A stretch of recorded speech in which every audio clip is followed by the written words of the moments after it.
Hey, everybody. Hi, Shipbag Shrimp. I'm glad you stopped by. Steph, Quacks. Hi. Hello. Hello. Hello again. We were just chatting beforehand. Little Ammon Bundy talk. Always fun to start our chats before we come in. Never know where it's going to go. I know I saw some other people earlier. I did a little stewing on stuff on my other channel, dipped into that little well of water I haven't been in for a while. But tonight we are going to talk about Ted Gunderson. But how are you guys been?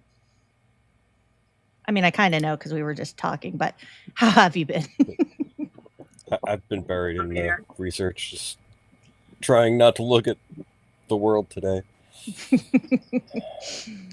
Except the know. Epstein stuff, that can't look away from that.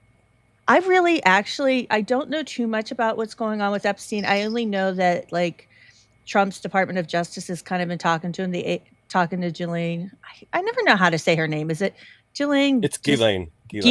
Ghislaine. Okay. Yeah. I know that they've been talking to her and there's talks of immunity, but other than that, I really don't know what's going forward with it. Oh Been well, trying to block kind of it out because I'm kind of getting mad.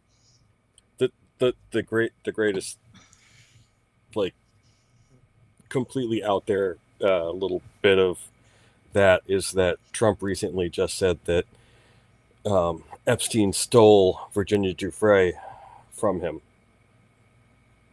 Say what? Stole. He Stole. stole. I mean, basically, he poached her as an employee from Mar-a-Lago, which we've known, but Trump came out and said that he stole her from him, and just the language that he used, and he said that this is of major importance to the whole QAnon narrative, that they all say oh, he was working with Jeffrey Epstein to spy on him for the you know for the Q team, and he wasn't really involved with Epstein, but he says the reason why he didn't let Epstein, or why he kicked him out of Mar-a-Lago, was because he's poached employees, not because he found out that he was, trafficking You're kidding me. children. No. Oh no, it's just getting worse and worse. It defeats the Q narrative, the major MAGA narrative. It just blows it all out of the water. It's oh no, he didn't stop hanging out with them because I of the missed this underage sex all. stuff. I had no news intake at all of any of this. I didn't see any of it at all. Holy It shit. was, and I put a CBS News link. It was very well done, and congrats to CBS for putting a very important piece of journalism out there without a fucking paywall. I just want to say thank you, CBS. Um, it yeah, that everyone is dissecting the stuff, the Trump timeline in response to the Epstein.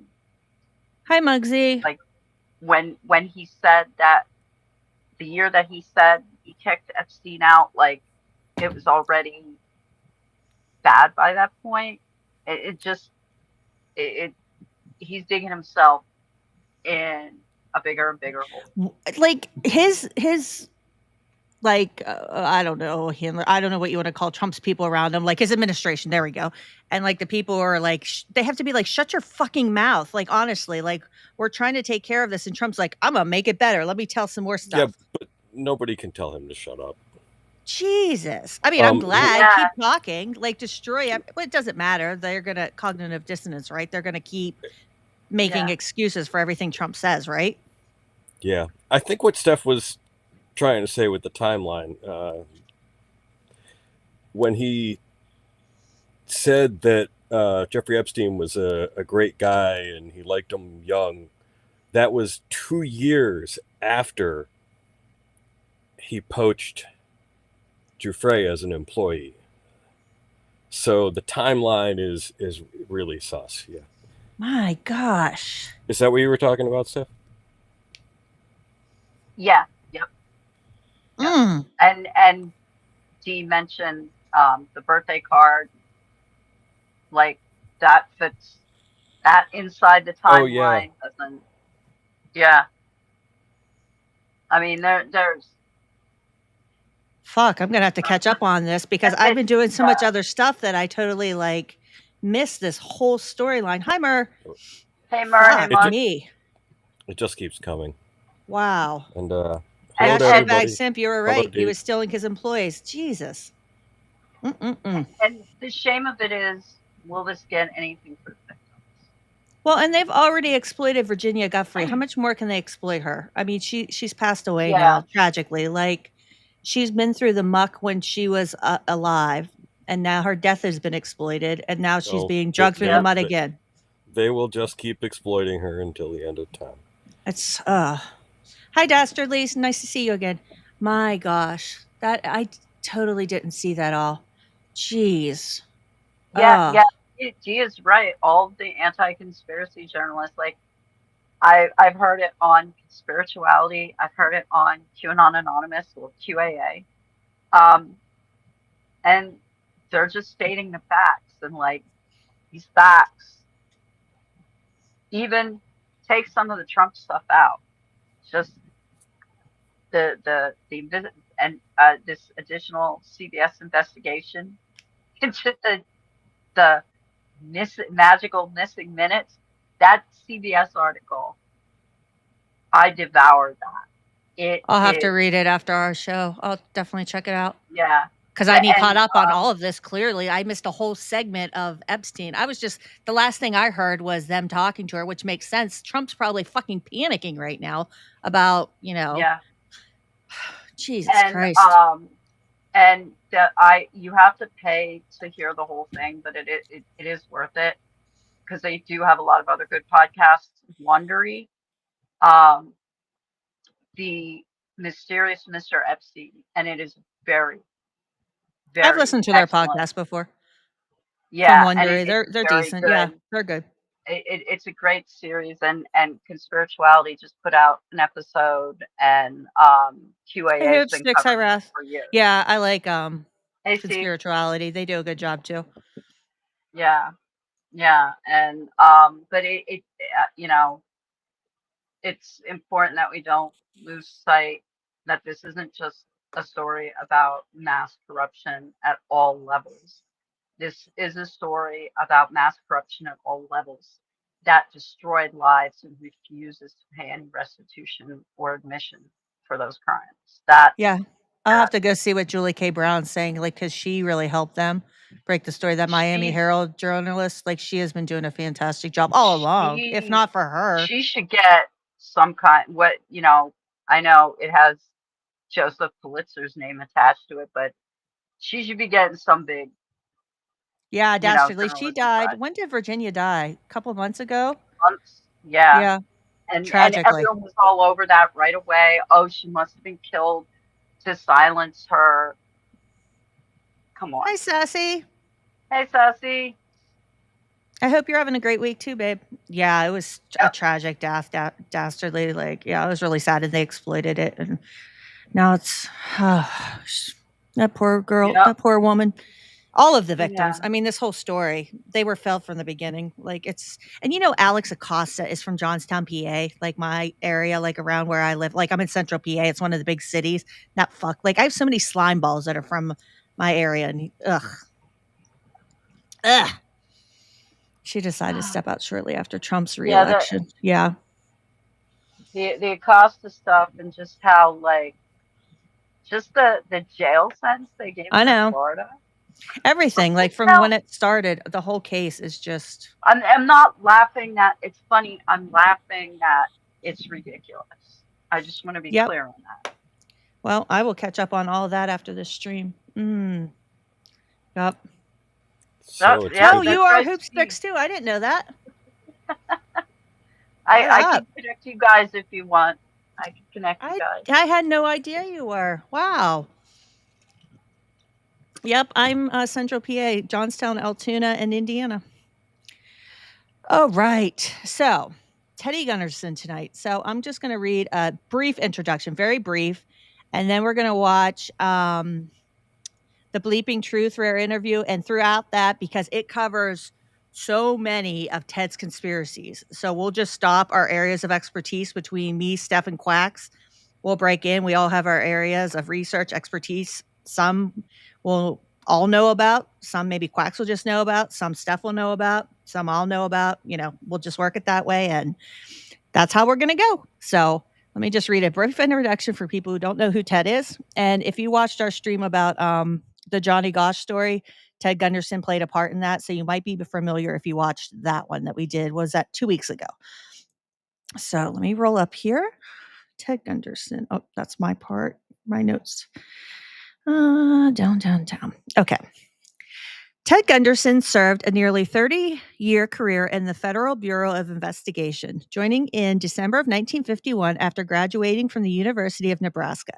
Throughout his FBI tenure, he held posts in multiple field offices, including Mobile, Knoxville, New York City, Albuquerque, as well as assistant special agent in charge positions in New Haven and Philadelphia. By the 1970s, Gunderson ascended to key leadership roles as special agent in charge of the FBI offices in Memphis in 1973, Dallas in 1975, and Los Angeles in 1977. Los Angeles was one of the largest and most prominent FBI offices. In 1979, he was among a select group interviewed for the FBI director position, which ultimately went to William H. Webster. During his career, Gunderson investigated high-profile cases such as the deaths of Marilyn Monroe and the assassination of JFK. He was also a staunch public defender of controversial FBI counterintelligence programs like COINTELPRO, advocating aggressive investigation tactics including wiretapping, mail opening, and covert surveillance as necessary to combat domestic threats. He framed the FBI as an essential shield against internal enemies, stressing prevention even at the cost of civil liberties. Gunderson retired from the FBI in early 1979 after decades of service. Post his FBI career, Gunderson positioned himself as an expert on occult crimes, ritual abuse, and government mind control conspiracies. He frequently appeared on talk shows and gave public lectures to promote sensational claims about secret underground tunnels, ritual abuse, and satanic government conspiracies. He was notably involved in the McMartin preschool abuse case, where he alleged secret tunnels beneath the school that had been used for satanic rituals. Gunderson connected satanic ritual abuse to government mind control programs, ritual child sacrifice, and major historical events such as Pearl Harbor, JFK assassination, and 9/11, covered up by shadowy groups. While initially viewed as credible due to his FBI background, Gunderson's theories are largely discredited now and viewed as part of the moral panic and conspiracist folklore.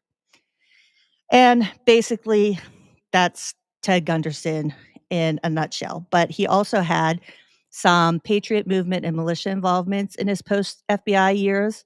He aligned himself with anti-government patriot and militia movements characterized by paramilitary preparedness and distrust of federal authority. He portrayed himself as a whistleblower targeted by government harassment for exposing conspiracies, and again, involving satanic cults and the military. Gunderson frequently spoke at militia and patriot gatherings, promoting theories about a new world order, aiming to enslave the population through secret internment camps and mass executions, referencing government stockpiles of thousands of guillotines. He was a prominent figure pushing conspiracy narratives that the Oklahoma City bombing was either a government false flag or involved mind-controlled operatives, casting suspicion on convicted bomber Timothy McVeigh. His broader conspiratorial worldview encompassed allegations of human trafficking, ritual sacrifices, and elite-run slave auctions. By lending his former FBI status to these claims, Gunderson enhanced the patriot and militia movement's perceived legitimacy and stimulated their growth and radicalization into the 1990s and beyond. And overall, he's remembered as a polarizing figure whose authoritative stature was leveraged to promote moral panic and fringe conspiracy theories, and whose legal controversies further complicated Ted Gunderson's legacy. And I just wanted to add that he was a defender of Jeffrey McDonald, who committed familicide. He Yes. killed his, it sounds eerily like the precursor for the Watts case, because he killed his pregnant wife and his 2 daughters. Mm, Um, absolutely. That'll be in this video. yeah, So and you can take that on. That'll be your part for sure. yeah, and he also caused a great deal. And look, you can criticize Art Bell for a lot of things, but a child molester, Art was not. And that was a statement that he broadcast over the airwaves, and it led to Art's first of many retirements, which he would later come back from. But it was a very cruel and unwarranted accusation. Sure was. I have info. I compiled a little thing about that. Yeah, we will absolutely. I think actually this video might get into that, and if it doesn't, we will absolutely either we can add that at the end or whenever we might think it's appropriate in the video, so that you can talk about that, because I know that's a personal area for you as well. Sound good? Yep. Yep. Yep. Yep. Yep. Yep. Do you Yep. have anything to add before we start, Quacks? Quacks? Yeah, sorry, I have my mic muted. Nope. Okay. You think you covered it all, except that he really stuck his nose in everything and kind of connects everything between Satanic Panic and the conspiracy theories of the 80s and 90s. Yeah. Pretty much everything. Pretty much everything but lizard people. Right. Yeah. Oh, and this guy is such a boring interviewer. He really is. But the reason I chose it is because it is the one video where Ted gets like interviewed, and Ted is like, "I'm going to talk about every fucking conspiracy theory I've ever put out." Yeah, he doesn't hold back. And I noticed like he talks about the same things over and over, like, but and I was going to be critical of that, but I realized when people interview me and ask me questions, I talk about the same stories over and over. So I can't. Yeah, but he does it as a gish gallop. Yeah, that's true. He very and like he throws in everything in the kitchen sink and doesn't give context a lot of times when he talks. Yeah, I haven't seen this one, but the stuff with McMartin, I did some more. I looked at the original archaeology report, because they did find quote unquote tunnels and rooms beneath McMartin, but they weren't actual tunnels. They were trash pits. And I read the original archaeology report, and then I read a psychologist's analysis of that report that was combined with the actual facts of what they found. And they were indeed trash pits, because there was an old mailbox in them. So, and Ted Gunderson's theory was that the McMartins were the Buckies, the people who ran the school, were carting in soil to fill in these tunnels. Well, it just so happened that they carted in soil that had a mailbox from someone who used to live at that address. So they were trash pits. So when he does talk about them finding tunnels under McMartin, those were trash pits. And even though one archaeology dig claimed to have said that they were tunnels, upon closer look, and you don't even need to be an archaeologist to discern this, it's a trash pit. Why were there so many bottles from the 30s and the 40s? Why was there this mailbox? So I just wanted to keep that in mind, because the McMartin tunnels, they exist, they don't, they exist, they don't. It's really maddening. Welcome everybody to a very special Bleep in Truth. We've actually flown in a former FBI chief of Southern California. Ted, I want to thank you for being on the show. And I see a lot of times on shows where they cover conspiracy theories and they'll have a lot of things they talk about, but today we have someone that was in the FBI. He was personally hired by J. Edgar Hoover himself. Ted actually That's not a great compliment. His FBI identification when he used to be an FBI agent. When did you first become an agent? Chris, I entered on duty December 10, 1951. And that picture is dated May of '73, I believe. So that's about 35 years old. 35 years old. So Ted's here because for those of you that have been watching politics, there's been a lot of sex scandals starting in the last couple of years. They've always been there, but we had the Foley case last year. He was trying to pick up one of the White House pages. Just recently, we had Senator Craig in Idaho in an airport bathroom. And I don't know for those of you that caught the St. Pete Times today, but Ted and I were talking, and we happened to see this at the newsstand. But there's a sex scandal here with the St. Pete person in charge of the city council. Now, Ted has spent his life investigating where all these things have come about, and he's actually investigated some of the most interesting scandals that you'll probably never hear. They'll get whitewashed, and Ted has brought actually quite a few documents on a lot of the things he's going to talk about. And for those of you out there, we have put the documents on bleepintruth.com in Adobe format if you want to take a look at them. But Ted, thank you for being on. Chris, it's a pleasure to be here. It's a great city, and thanks for the tour this morning. Not a problem. And the breakfast. Yeah. I want to start out with how you actually came to be in the FBI and how J. Edgar Hoover himself hired you at 22 years of age. Well, I graduated from the University of Nebraska with a Bachelor of Science degree, Business Administration. I didn't know what I wanted to do. I had a number of offers from insurance companies and so on and so forth. Didn't want to sell insurance, and I heard about a fraternity brother of mine who was president of Hormel Meatpacking Company in Austin, Minnesota, and I said, well, I'll go up there and try. And I applied. I was accepted. I was a salesman for Hormel Meatpacking in Detroit, Michigan in the 1950s when right after I got out. And I'm driving down Grand River Boulevard, and I heard about a friend of mine, Dick Kinsey's his name, who had applied and was accepted in the FBI. And I'm saying, if Kinsey can get in, I can get in. Because I'd always had an intrigue with the FBI. Because he and I used to play poker together and, chase girls in college and all that, which all the young guys do. So I applied. I drove right downtown, applied, and I'll never forget the agent's name. His name was Zimmerman. Uh-huh. And I was 22 years old. You had to be 25. You had to have 3 years experience. And he said to me, well, he says, I don't know, you're a little too young to apply for the FBI. I says, well, okay, I guess I can forget about it. He says, no. He says, do this. He said, write a personal letter to J. Edgar Hoover. Tell him, although you're only 22, you look like you're 28. Well, I actually looked like I was 19. So I wrote this personal letter to J. Edgar Hoover. And I said, although I'm only 22, I look like I'm 28. I still have a copy of that letter, by the way.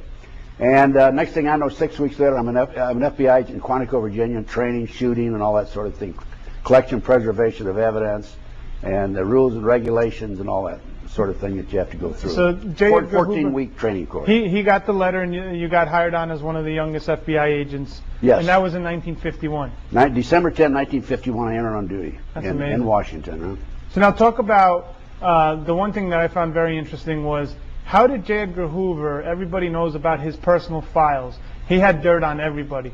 Talk about how he wound up getting dirt on just about most of the politicians in power at the time, and how he was able to use that as an investigative file. But how was he getting dirt on everybody out there? Well, he was highly criticized, particularly after he died, because Ted should have kept selling canned meat. It is crazy to me that this dude was selling canned meat, and he's like, you know what? I'm going from canned meat. Might as well apply to the FBI. Got nothing else going on. They had all these confidential files in his outer office.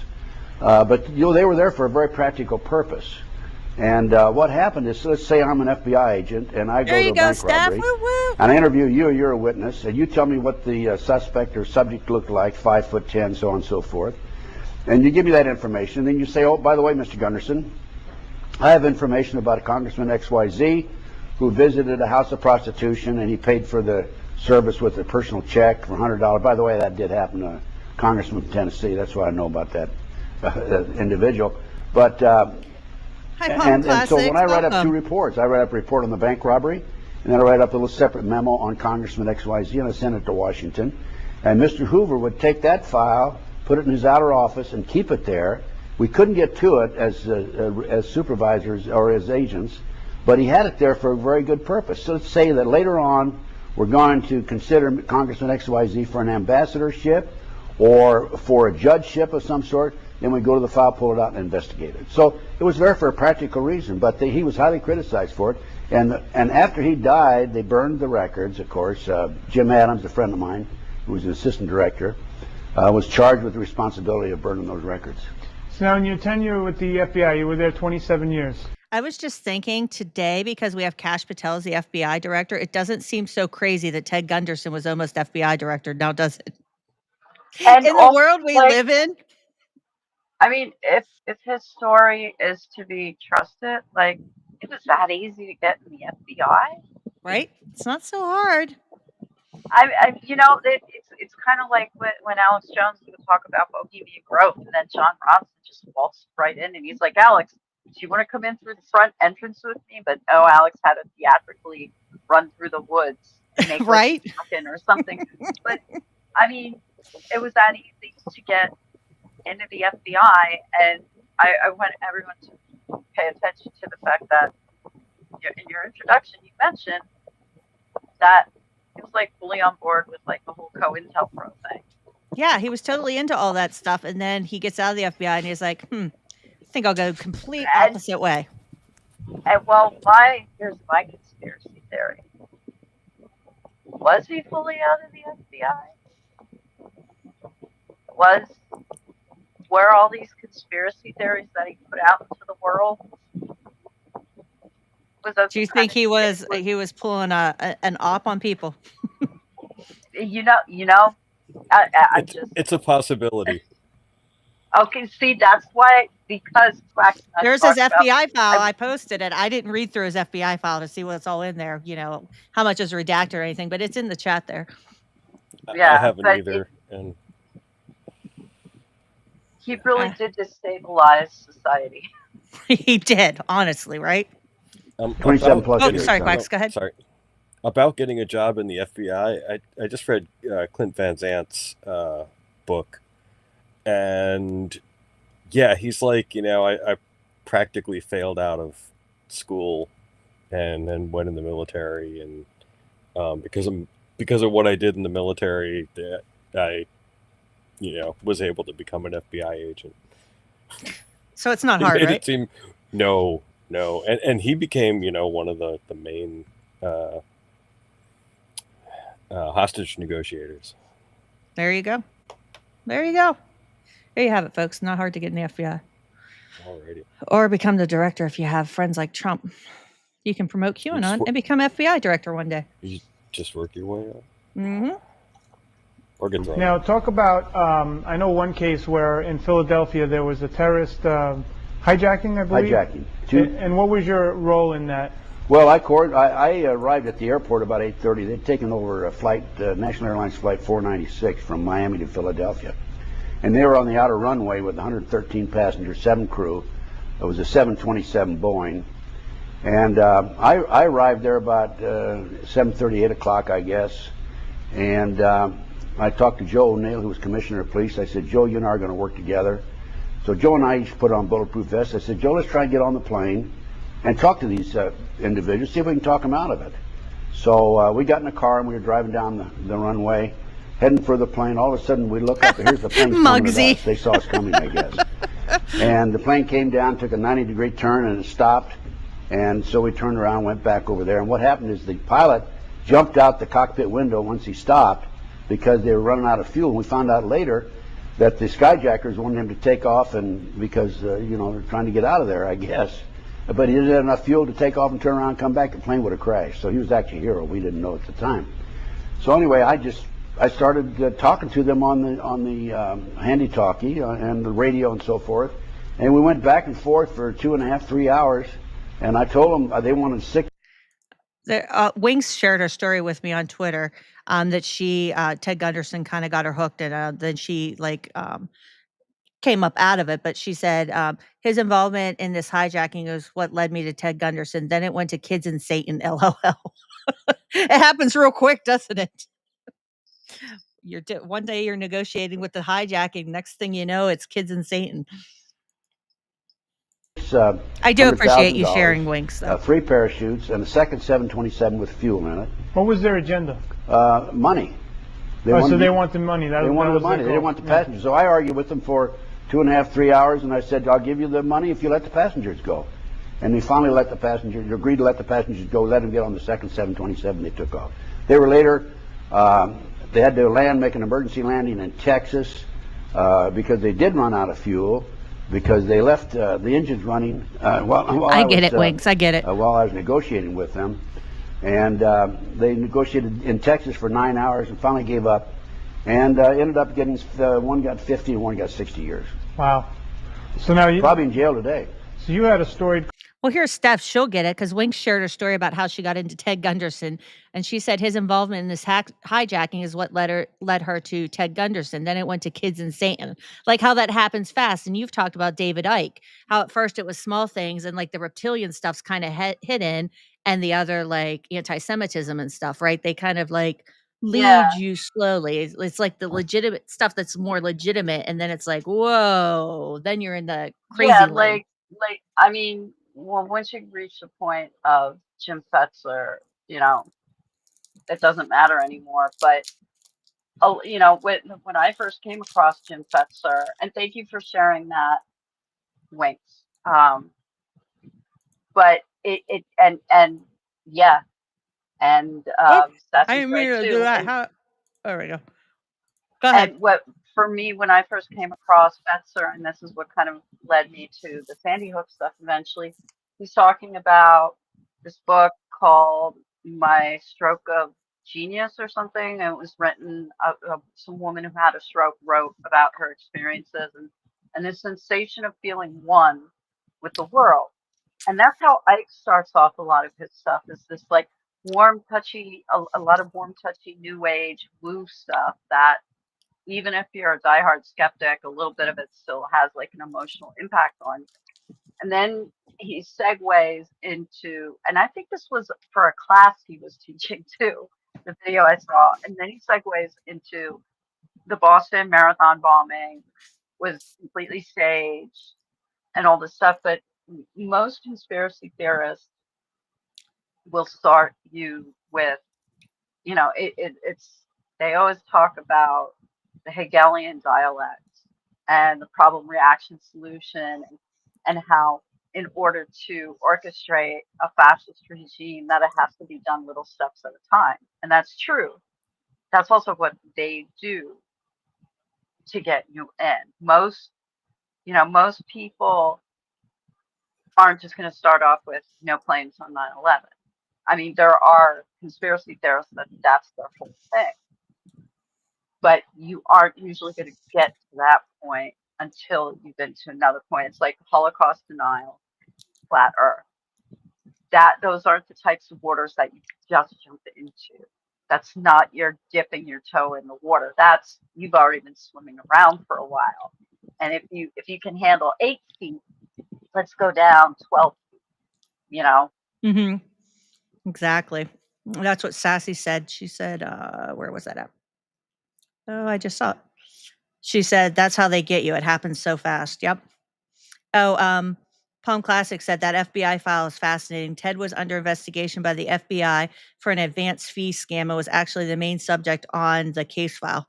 Oh, Ted. I'm going to have to dig into that. I haven't reviewed his FBI file. You know, I'm ashamed I didn't look at it, but I was into so much other research, looking and reading things. I'm gonna have to look at your thing. Hi, Corn, by the way. I know I said hi to you in chat, and Kyle, welcome. And anybody else, if I missed you, I apologize. Career, and you also you were in charge of Southern California. Is that correct? Most of Southern California. I had 16 offices under me, and I had 3 special agents in charge. I was a senior special agent in charge. I actually replaced an assistant director. They changed the title in the field then. And we had 24 supervisors under them. I had over 700 personnel and $22.5 million budget, yes.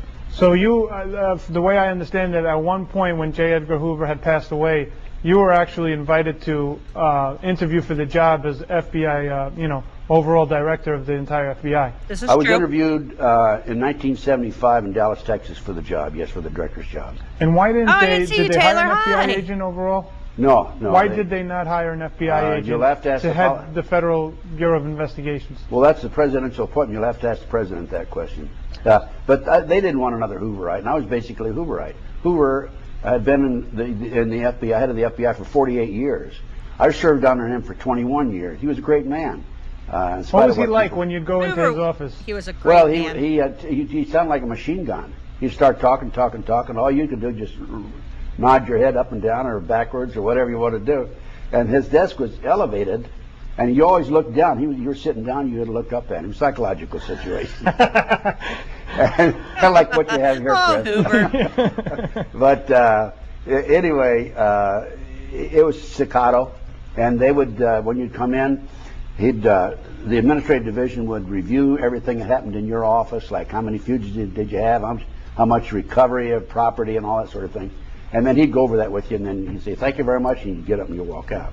Now, being that you served under Hoover and, you were privy to a lot of things, did you know anything about JFK or RFK at the time? No. At the time, I knew nothing. At the time that Jack Kennedy was shot, I was working a unit in FBI headquarters known as Security of Government Employees. And what we'd do, if we heard of an individual who was a security risk, who was actually a government employee, we'd do an investigation on them. Then they would be reviewed by a board and so forth. And then right after that, after Jack was shot and killed, I was transferred over to work Special Inquiry White House matters. And we had to investigate overnight like 1,500 people for the White House since Johnson came in and the Kennedy people left.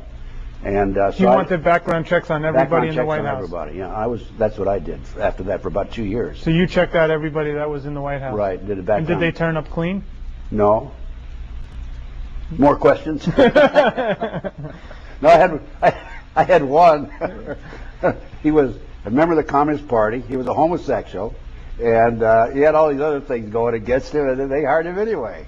I remember his name. I won't say it here on the air, though. So now, how about what's your take on JFK after leaving? What have you found out through your sources and the people you know? Well, first of all, I've learned on my own. Yeah. That the night before Kennedy was assassinated, there was a meeting, a party and a meeting at the Clinton. I just saw what you wrote to Muggsy. I have an article. It was in our Google Doc that we prepared for this. How a Nashville radio station became a conspiracy theory hotbed in the 90s. It's a good article about that. Murchison Senior Home in Dallas, Texas. I'll post it. Clint Murchison Senior. Oh, I just did post it. It's down in the chat. Very wealthy, okay. A personal friend of J. Edgar Hoover, by the way. Mm-hmm. And in that meeting, in attendance, I know for a fact, was Lyndon Baines Johnson. His girlfriend, Marjorie Brown, personally told me that he was there. She was at the party, but she didn't attend the secret meeting afterwards. And when he came out of there, he told Marjorie Brown, I think her name was, after tomorrow, we won't have to worry about Jack Kennedy. He actually said that to her. I've got that on tape, by the way. I give away free DVDs. Right. So now let me ask you this. She told you that LBJ knew about it. Who else was in that meeting? Well, there was Lyndon Baines Johnson. There was the Hunt family, members of the Hunt family. There was the Murchison family. And I'm sorry to say, according to the information that I have, J. Edgar Hoover was there too. Why would they want JFK, or why would anyone want him dead at the time? Based on my research, he was going back on the gold standard. He was upsetting the oil men of Texas, and he was going to make some changes. 10 days before he was shot and killed, he warned the American people that there was an enterprise, a criminal element enterprise in our government operating covertly. And he said that before I leave office, I'm going to clean this group up. And they're still operating. You see, the government, our government, there's two elements. There's the overt and the covert. I was a member of the overt group. The covert group involved in assassinations, drugs, kidnapping children, so on and so forth. It's black operations, we call it. So now, Robert F. Kennedy shortly thereafter was assassinated as well. Now talk about how you feel, that went down. Well, Bobby Kennedy was assassinated. He was murdered. He was shot by more than one bullet. There were Saran Saran's gun would hold 8 bullets. There were 11 bullet holes in the door and the wall in the kitchen. So there were 3 bullets that nobody can explain. Now, Daryl Gates, who was chief of police at the time, tried to explain it away in one of his books, in a book that he wrote, but I didn't buy it. You can't buy it. You can't. He tried to, the ricochet or? Yeah, that's baloney. You know. It's just like the magic bullet theory of Arlen Specter and the Jack Kennedy assassination. It took a 90-degree angle here, it hit a bone, it took a 90-degree angle there, and all that sort of thing. I mean, both assassinations, Bobby and Jack, because they were going to clean up America. They had both had gotten a glimpse of the government that most people did not, the covert operation. Absolutely. And their agenda was to clean that covert operation right out of the government. Absolutely. There's absolutely no question about it. They were not going to tolerate it. So now, but then what do you make of, let's say, Sirhan? Someone could say he's, you know, crazy gunman sitting in there. Who was Sirhan in your estimation? Sirhan, I believe, was a mind control victim. He claims to this day he doesn't remember anything, and that may be true. Because you see, right after World War II, our government brought in 900 plus Germans. Let me see if the date's on this, Kyle. 12 years ago that they posted this. This has to be really old. I tried to look up the date, and I think I totally forgot. I think this was 2011. Was it? Okay. In reference to that Scientology, the thing that Rotting Jules did and the Process Church, I have an upcoming project that deals with the Satanic Temple and the influence of the Process Church and the Process Collective that came after it. And as far as I've been able to tell in my research, the Process Church was just like any other group that was like a hippie type countercultural group back in the 60s and 70s. Nothing, no, it's okay to learn corn. There's nothing wrong with that. That people were really scared because they dressed different and did things different than other people. And a lot of people spun conspiracy theories out of that. And Charles Manson actually only met a member or two of them. They went to visit him in jail, stupidly. And the members will talk about it. They were foolish, and they let him print an article in their magazine, and that's the only real connection. Like, they never hung out, they never did anything to that, like, together. And that's the only connection to the Manson cult. And the papers ran with it. Ed Sanders published some defamatory things in his book about them. They had to retract it, but the damage was already done. It was put out into the public. So the Process Church, or the Final Judgment, their reputation was like horribly tarnished by that.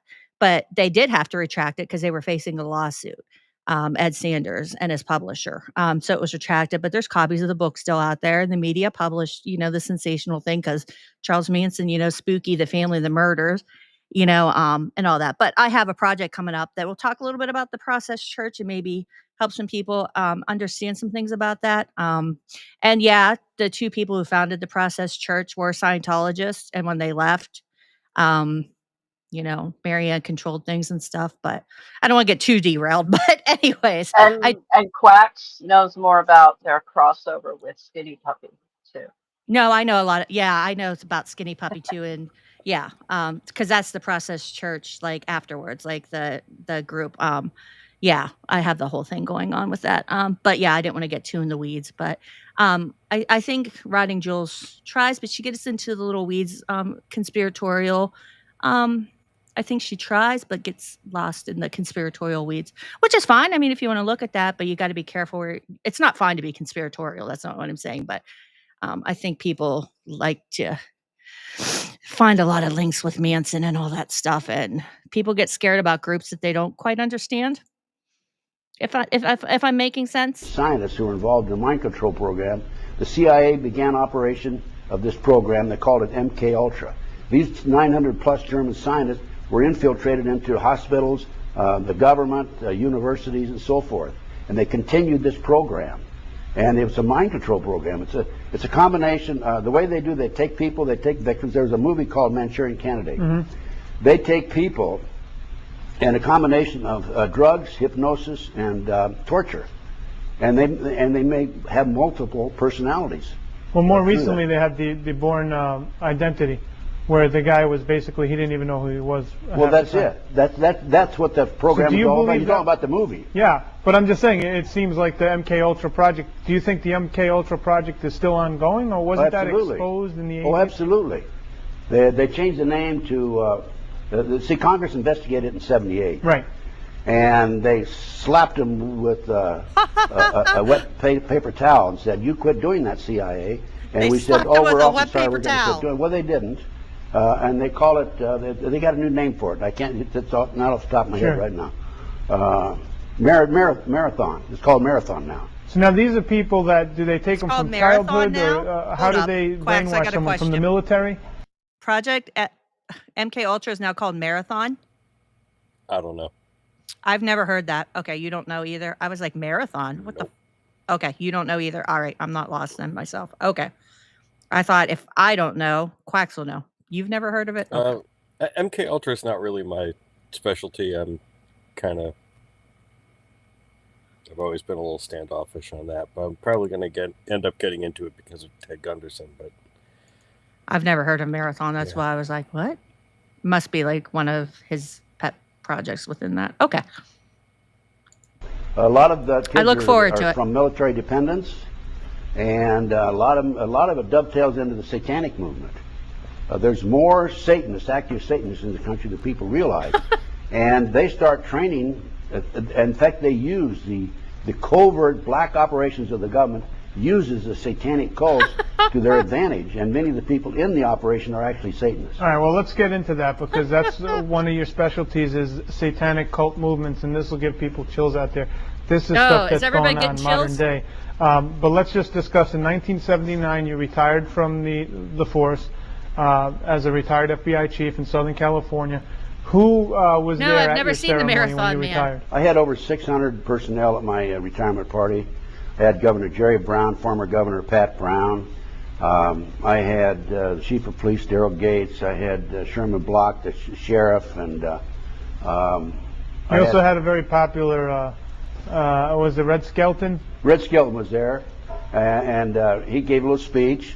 And the way he started out, he says, last week I received a call from Art Cassell. Art Cassell was a mutual friend of ours. I knew Red Skelton. And Art asked me if I believe in freedom of speech, and I said, yes, I believe in freedom of speech. And Art said, good, you're going to speak at Ted's retirement party for free. Okay. That's the way he started out. And then there were some other actors, and the mayor was there, and so on and so forth.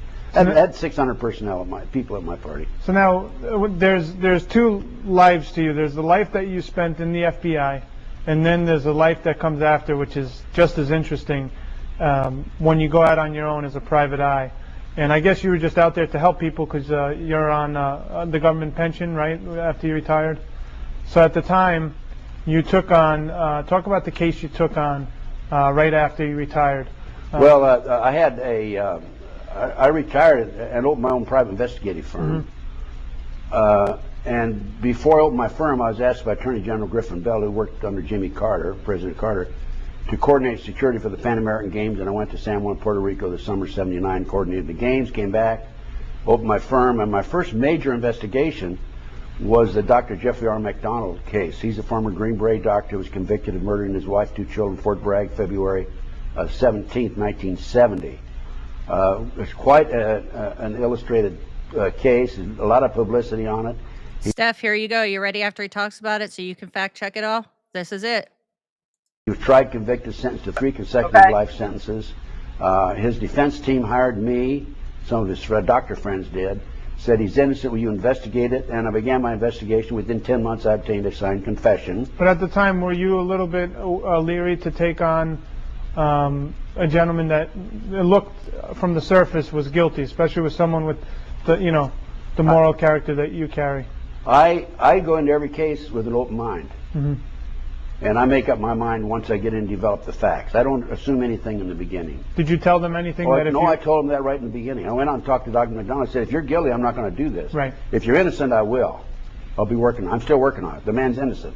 So talk about what happened. You said 10 months. You got a sworn. I ended up with a signed statement from a girl named. I'm just going to pause real quick because Chad has been really great here, and I just want to address a few things. It's been really good here. So Taylor brought up the Marathon Man movie, and I am actually going to check it out because it coincidentally came out in 1976, and it deals with where'd the Wikipedia go? God damn it, I had to pull it up. I've never seen it, and I can't believe it, but it's a history student and a distance runner who seeks to rehabilitate the memory of his father who took his own life during McCarthyism. A fiery car accident kills Klaus Schwell Zell, the brother of Nazi war criminal Zell, another name, Babe's brother, Henry Dock, who Babe believes is an oil company executive, is actually a government agent operating for a secret agency headed by Peter Janeway. So it sounds like, I don't know, he must be incorporating some of that. Sounds interesting. So I'm going to look that up. And then Hippo lawyer, Nick, that's Nicole, brought up Behind the Bastards, did a great series on MK Ultra. So I'm going to look into that again.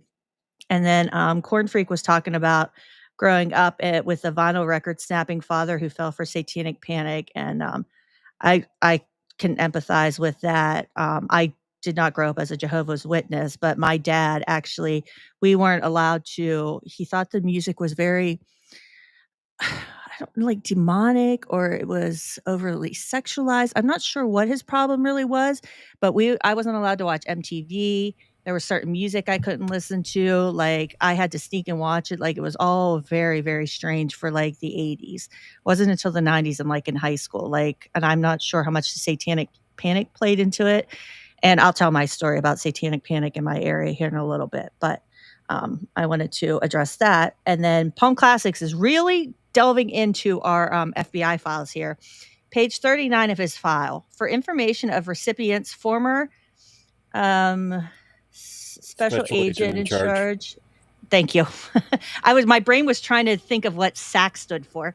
Ted L. Gunderson has become involved in numerous suspect activities involving persons allegedly dealing in narcotics and advance fee swindles. Referenced Sacramento teletype indicates Gunderson may be a participant in planting narcotics on a key government witness in a DEA case to discredit the witness. Los Angeles notes Charlotte Division has encountered questionable acts by Gunderson in nationally publicized CGR murder case. Jesus, Teddy, what were you doing?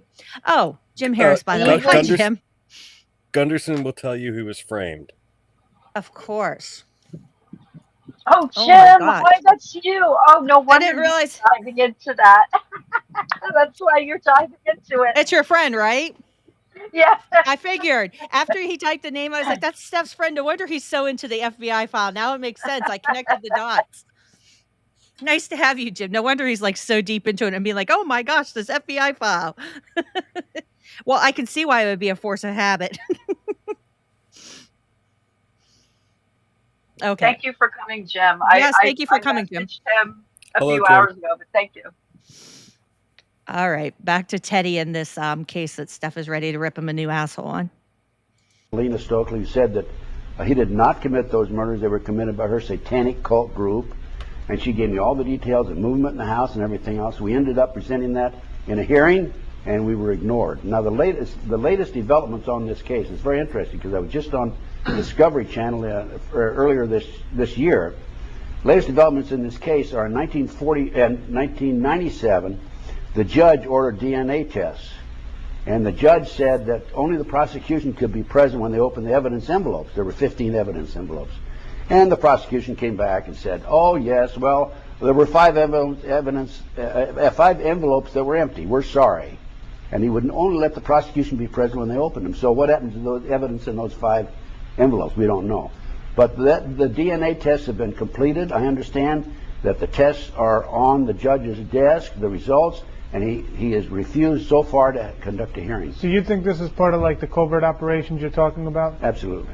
So now, explain why a satanic cult, what's their motivation to go in and kill Dr. McDonald's family? The motive for the case, Helena Stokely's satanic cult group, that's who actually committed the crimes, were involved in distributing drugs that were being flown in from Southeast Asia in the body cavities, plastic bags in the body cavities of the dead GIs during the Vietnam War. Which you've provided articles and news articles about this. I researched it at the UCLA library. So they were actually smuggling drugs in the dead cavities of Vietnam vets that were passed away. That's right, in plastic bags in the dead cavity. And so if this satanic cult group was identified as the perpetrators, the murderers, the assailants, what would they have done? That would have opened up this whole operation. So they had to put a lid on it. They had to cover it up. Well, because Dr. McDonald was the doctor that when these guys would have overdoses, they'd go to? Well, he was in the civilian hospital, Moonlight Civilian Hospital, so they'd go to him rather than to the military hospital. Gotcha. Because they'd be given dishonorable discharges. Somebody in the civilian hospital was telling the Army about it, and they were still being given dishonorable discharges. So that's what it was all about. That's the reason for the cover-up. And the Colette, the wife, had skin under her fingernail, which would have eliminated Dr. McDonald completely as the person who committed the crime, and that skin disappeared. It was given to William Ivory, the chief investigator, CID, Army investigator, and he said he claims he gave it to the laboratory, but nobody knows what happened to it. He says that. And so what you're saying is, even is there a part you want to start coming at him? Well, I just want to say that it is a fact that they did lose those skin cells. But the most compelling thing about McDonald's guilt, and Gunderson got involved and interviewed this Helena Stokely character. She passed a lie detector test. However, she was a lie detector test cannot be used in a court of law. It can be used to kind of gauge people, and as we saw with Chris Watts, it's a tool to get. It is a tool.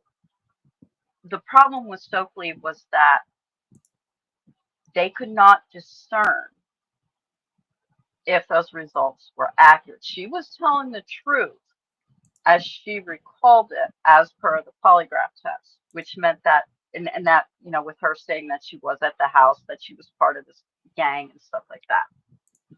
However, she was so drugged up, so suggestible, so out of her mind at the time period that that could be a false memory. Well, and it's my understanding too with lie detectors, like if you believe it's your truth, you're going to do fine on a lie detector. Also drugs too, if you're out of your fucking mind. But if you believe it's the truth, you're going to be common. It's your truth. You believe you're telling it. Whitley Strieber, he supposedly passed polygraph tests, and he talked about the visits in his New York cabin. From the Fire in the Sky. Yes. Oh, thank you, Jim. Thank you. I feel so validated. Thank you. So yeah. Oh, it's great having Jim here. Jim, you were perfect for tonight. We needed you here. And it's just in. So there. She was telling the truth as she believed it to be, but also remember how we saw Gunderson coaching Johnny Gosh's mom. Remember how he has this habit of doing that. And the fact remains, okay, yes, McDonald is still alive, he's still in prison, he still maintains his innocence. And I try not to let that skew me, because Adnan Syed maintain his innocence, and the West Memphis Three maintain their innocence, and they ended up being innocent. But there are also, in McDonald's mind, people who do the familicide, that crime is so horrific, and some of the psychological reports that they did on McDonald for the various court cases showed that, like, I forget how they worded it. It was something like it's not that he didn't do it, was that he believed he didn't do it. Mm-hmm. And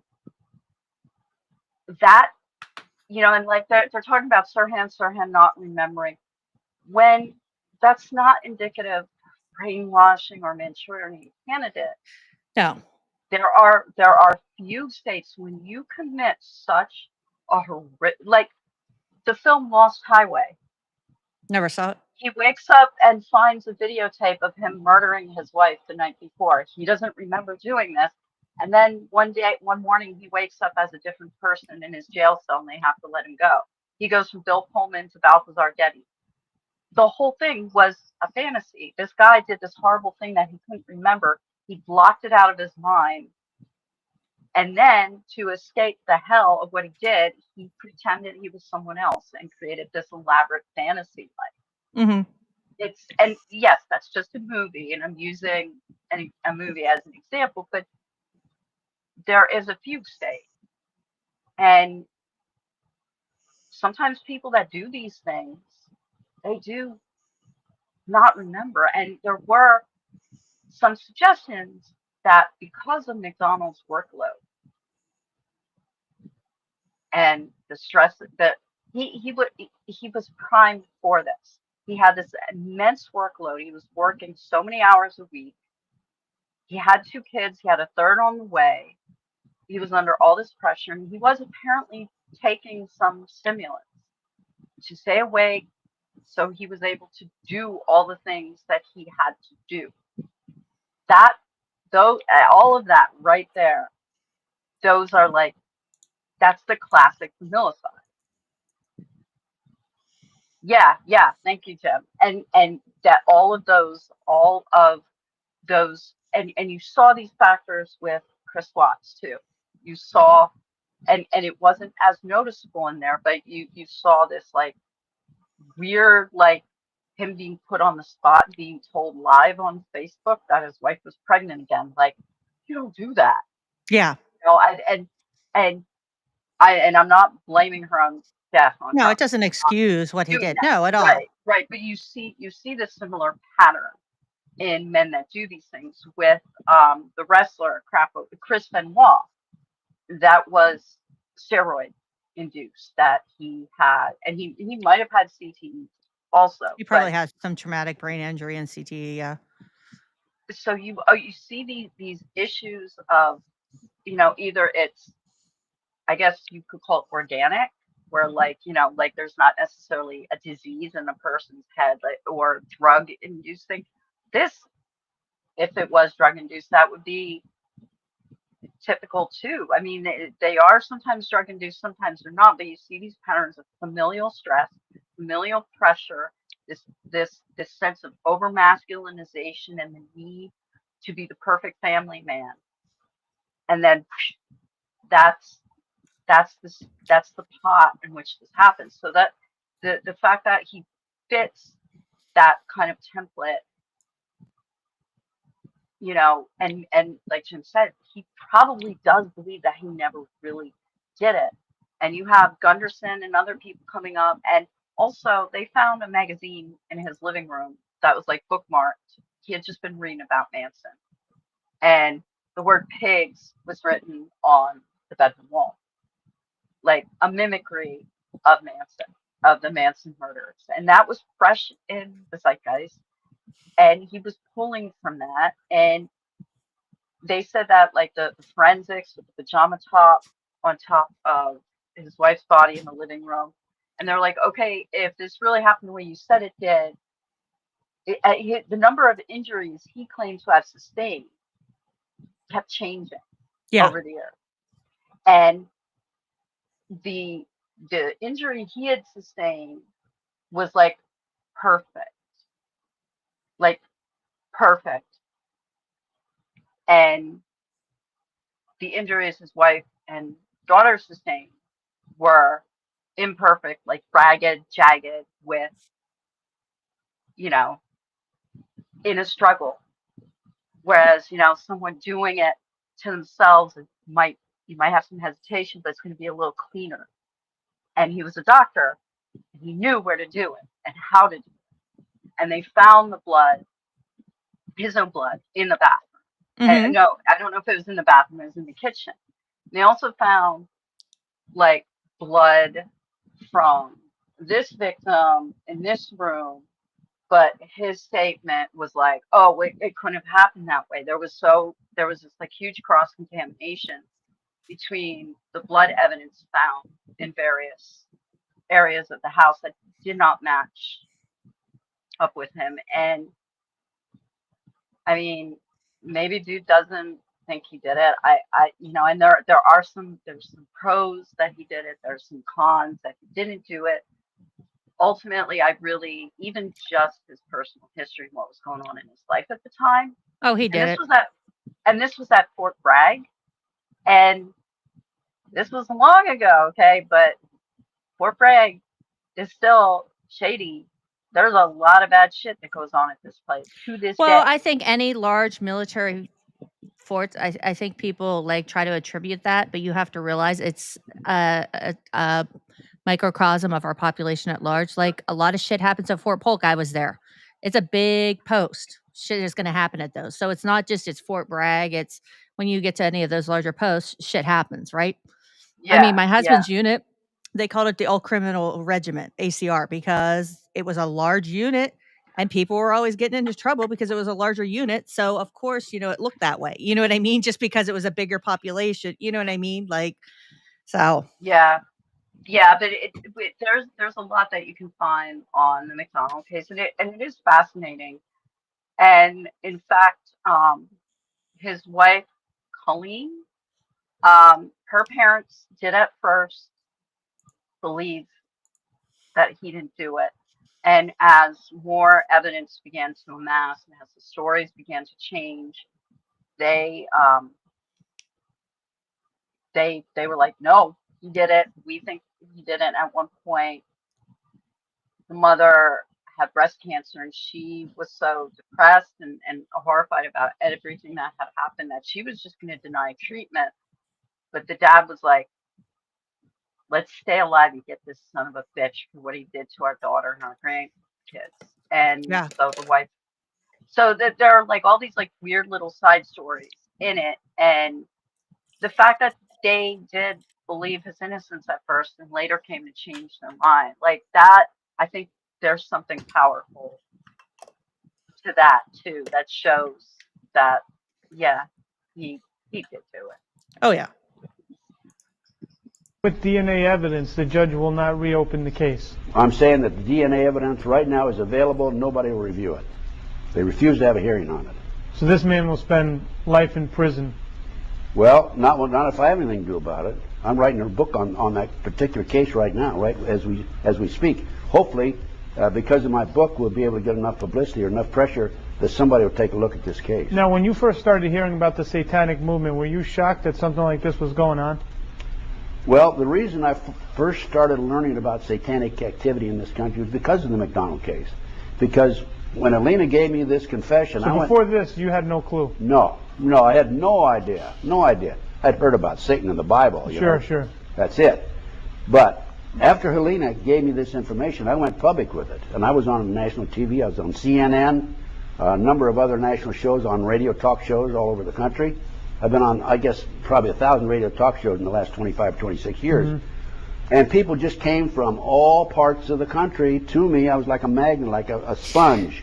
So anyone that wanted out of these satanic cults will come to you asking for help or just talking to you about people it? From the West Coast, East Coast, South, Midwest, they came and gave me the same basic story about satanic cults. So amazing, isn't it? What's going on with these satanic cults? Well, many of these people are multi-generational, meaning they were born into it. And once they're born into it, they have secret meetings, of course, and they worship Satan. They have human sacrifices, and they even sacrifice their own sometimes. They have what they call breeders. These are women who are especially impregnated so they can use the children or the fetus that are born for their human sacrifices. And based on my research, there's about 4 million plus practicing Satanists in America today. About 1.5% of the population. I derived that figure from a... Now, I do have a thing. I actually have a timestamp for his appearance on Geraldo Rivera. I'm just going to let this play to the appropriate point here. Confidential source in and South I'm going to talk area about Los Angeles, where there's about 200,000 people. And I was told by an informant that there's about 3,000 in that area. Lincoln, Nebraska, about 200,000. I was told about 3,000 there by second source, third That's source. That's a lot of fucking Iowa, Satanists doing this 100,000 population. Ridiculous. I was told there's about 1,500 there. So if you project that figure, you're looking at 1.5% of the population of the United States. And they are involved in, according to another 3 different sources also, There's 50 to 60,000 human sacrifices per year in this country. Okay, but the question that people will tell you is, where do these human beings come from? Because obviously, well, they have to be accounted first of all, they've infiltrated law enforcement. They've infiltrated prosecutors' offices. They've infiltrated the judicial system. They've infiltrated across the board our basic elements. They've infiltrated virtually every level of our society. So what happens is, first of all, they have their secret meetings. They oftentimes they're in underground. They have underground compartments in their home, chambers in their home. What? And it's all private. Nobody knows about it. And and then they dispose of the bodies through different means. They're experts at covering up their tracks. I mean, we're talking about 200,000 Satanists in Lincoln, Nebraska, with just underground, lairs in their home doing this stuff. This is so fucking absurd. I've heard of them even putting them in vats with acid in them. So now, when we hear about like thousands of missing children going missing in this country every year, where do they go? First of all, the National Center for Missing and Exploited Children, which is an adjunct of the U.S. Department of Justice, and if you go to their website, the last time I checked it, they said there are 91 Americans disappear every hour in this country. It is estimated 85-90% are children. If you project that figure, talking about several 100,000 children a year disappear in America. And these children are being kidnapped off the streets, and I have documentation that an organization known as the Finders out of Washington, D.C. has, since the early 1960s, been actively involved in kidnapping children off the street. Okay. Now, unfortunately, as a result of some of my research, I learned through a U.S. Customs Treasury Department report that the Finders is a CIA covert operation. Jesus. Well, why do they want these kids? What do they do? The kids are auctioned off. I talked to one of my sources, told me he's attended 6 auctions where kids were being auctioned off. He was part of the network. And there were as few as 6 and as many as 36 children that were auctioned off. We know about that auction from our episode each. A couple weeks children ago. are ages 2 to 21, boys and girls. They put a label, a number around their neck, tie a string around. What's that, Steph? Here's the thing, and Muggsy can back me up with this. You have a dead body, whether it's sacrifice, suicide, homicide, accident. That body's existence is essentially evidence. The fact that that body is there and it's lifeless, it's evidence that something happened. You have to get rid of that body. We know what Dahmer did. We know what, Dennis, he was the British Dahmer. Dennis Nielsen.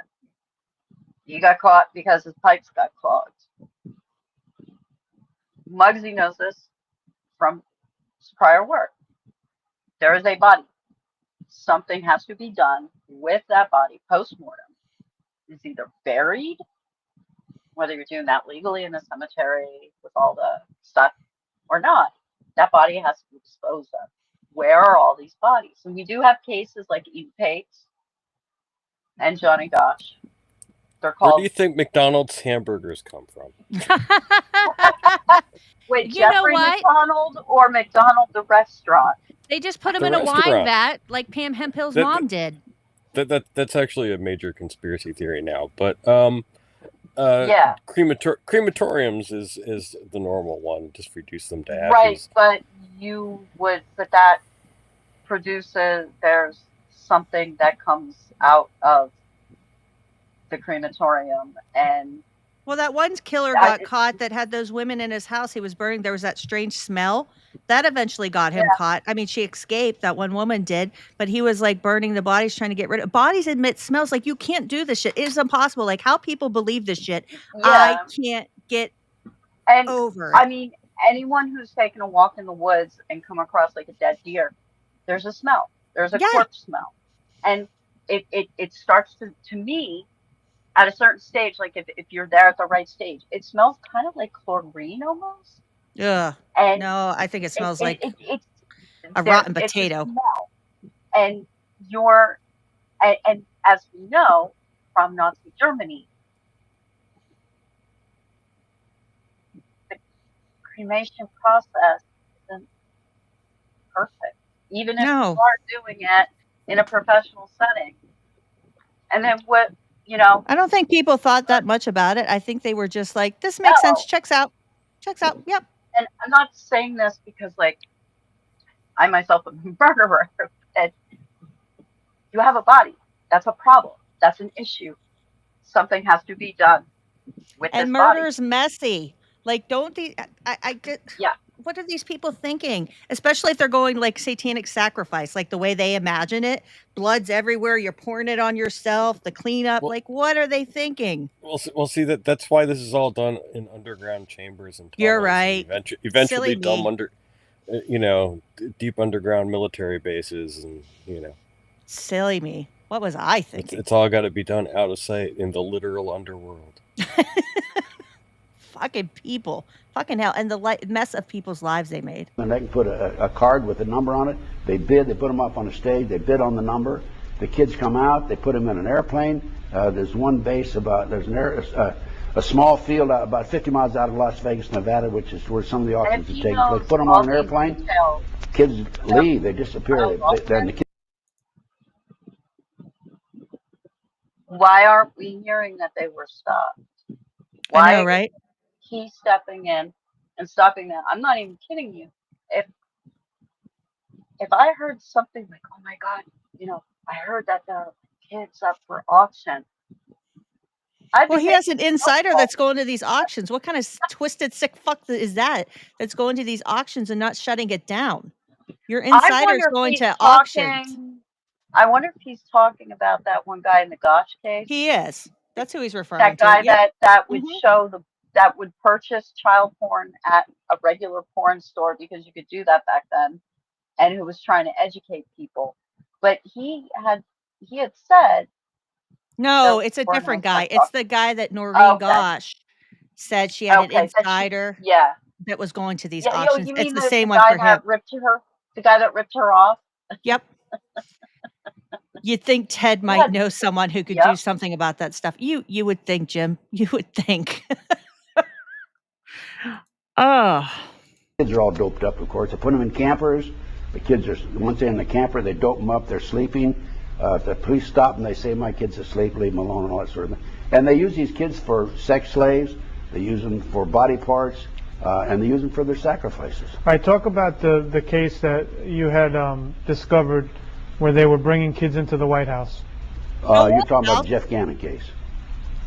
Well, no, I'm talking about they were shipping them in during the Reagan administration. I believe you called that the Franklin cover-up. The Franklin cover-up. You're talking about the Franklin cover-up? Yeah, talk about the Franklin. Before we get into the Franklin cover-up, because we already did that, but we'll still talk about that. I am going to play his clip from, let me scroll up. We're just going to switch for a moment. It's not very long. Ted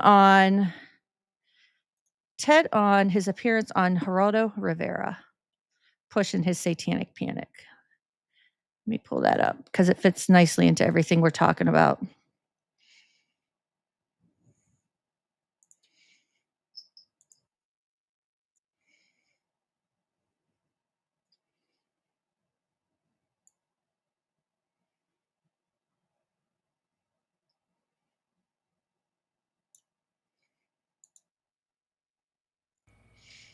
Just give me 1 second to get to the appropriate timestamp here. I had it, but it looks like it moved on me. Okay, there he is. Is this in his big satanic underground special? Yeah. Yes. Okay. I had it timestamped, excuse me. Talk amongst yourselves. Sorry, I had it. It moved on me. It moved on me. One of the things that fascinates Thanks, me Steph. about Gunderson is his insistence that the FBI was the best under Hoover, and that's like saying Hollywood was the best under McCarthyism. And well, I guess you could kind of say in some ways it was, because they did put out a lot of, like, High Noon was basically we had to watch that in one philosophy class, and the teacher at the end, the teacher was like, you know what this was a euphemism for? And I was like, blacklisting. He was like, you're right. And so, but I think he liked Hoover because, I mean, you had COINTELPRO, like he loved that stuff. And it's so funny that he later got hooked up with like the militia movement. And we discussed this with the FEMA camps. The militia movement presented themselves as these like patriots who feared being like persecuted, whether fairly or unfairly, by the government. And then when the FEMA camps, now 2025, we have real FEMA camps and they don't care because they're not the ones being subjected to it. So Gunderson was really much in line with that. And it's so weird how he was so pro Intel that, but his, militia friends, they either didn't care or they didn't bother with that. I mean, that to me is just ridiculous. That, he saw the FBI as the greatest. Like, nothing's the greatest when it just starts, number one. And that was also one of the worst periods of history for the FBI was under Hoover. Yes, that is a young Michael Aquino. That is a very young. So it's just a few seconds of him and then it goes into Teddy. That is a very young Michael Aquino. You always see the old picture that Jim posts. That's a very young one. Not make a valid point. He makes a valid point. The problem with that is, number one, police officers don't believe it. I may believe it. You may believe it. Some people in your audience may believe it. They don't believe it. Number two, if you decide to investigate these people, you have to, number one, handle it from an undercover operation. If you put an undercover operation into effect, then you have, in a sense, your own police officers become involved in these heinous crimes, and they are, of course, become murderers. And in addition to that, if you do decide to investigate these people, there's a lot of work. And many law enforcement officers are apathetic and don't want to get involved. Ladies and gentlemen, you have heard this. That's too far. Let me see the date. My timestamp. I can vamp. So where's everybody from? Yeah, let me go back. Sorry. I'm sorry. I had it timestamped so much better, and then it got messed up for me. It's when Ted goes, I just need to see his stupid face. The thing that this was in the 90s. I will find the date for you, Jim, whenever I go back to the other one. All right. There is where I wanted to hear. No, that's not Ted. The thing that fascinates me is about these like supposed like, we're going to make the Satanists look bad. Yeah, okay, we know from Spencer Sunshine's book about connections with the early Church of Satan and a lot of these like fascists and stuff. But in these shows, they're the one, and I know a lot of this stuff is kind of scripted, but in these shows, they're the ones who come off a lot more calm and a lot more sane than, like every time someone used to try and piss off Chris Hitchens, you'd be like, okay. And they'd be, and I watched one interview with Chris Hitchens, like the guy that he was talking to was like, I will fight you right now. And Chris is like, you don't really need to take it that far, do we? And they tried to make these Satanists look bad, but they came off as the calm, rational people. And everybody else looked crazy. I know. Okay, I found it. Yeah, you're absolutely right, Steph. And I will find the date for you. This I got off of, and I do know when this whole it was a two-parter from Geraldo Rivera. I remember it vividly because I remember watching this when I was a young buck. I remember watching it, and I was just like, "What are they talking about?" I actually never fell for this stuff. I'm pretty proud of myself. Why aren't I? Yeah. Did you use Satanism as a defense? Our boy comes up after this. Yeah. Oh, Teddy. Ted Gunderson. Here we go. This is where I wanted. Sorry, guys. FBI Apologize. veteran. Former head of the regional office in Los Angeles. Is there a network of these satanic murderers in this country, do you allege? I cannot say that there's a network of satanic murderers. I can say that based on information furnished to me by confidential sources and informants, based on interviews with dozens of survivors from the satanic operations through the years, satanic beliefs, etc., I can say that there is a network of these people across the country who are very active. They have their own rest and relaxation farm. They are in contact with each other. It ties in loosely to the drug operation, ties into motorcycle gangs, and it goes on and on. They have their own people who are specialized in surveillances and photography and in assassinations. After this commercial break, we're going to have the anatomy of a satanic crime, showing you why law enforcement has had such a difficult time coming to grips with the strange, shadowy world of satanic crime. Stay with us.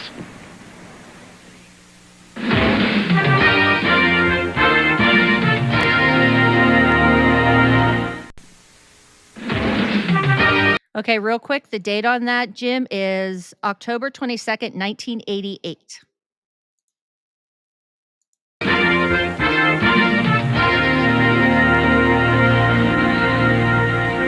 One reason we think you haven't heard more about them is that many satanic crimes are simply not recognized as such. Take a look at this report, please. These ritualistic crimes are everywhere, and yet in most communities they are either overlooked or underreported. There's an example going on right now here in Kansas City that tells us why. I wanted more Ted. In this house, in a quiet residential neighborhood, a series of brutally violent, horrible crimes have been committed. And yet the police and prosecutor in this town... I'm sorry, what, Steph? Can you go back to the body that had the... Because I've seen that picture before, and that was not... I think that might have been like a mob hit, or that's a very famous, like, you know, old gorehound, ogrish. That I've seen that photo on, like, crime, showing you why law enforcement has had such a difficult time coming to grips with the strange, shadowy world of satanic crime. Stay with us. Okay, tell me when to pause.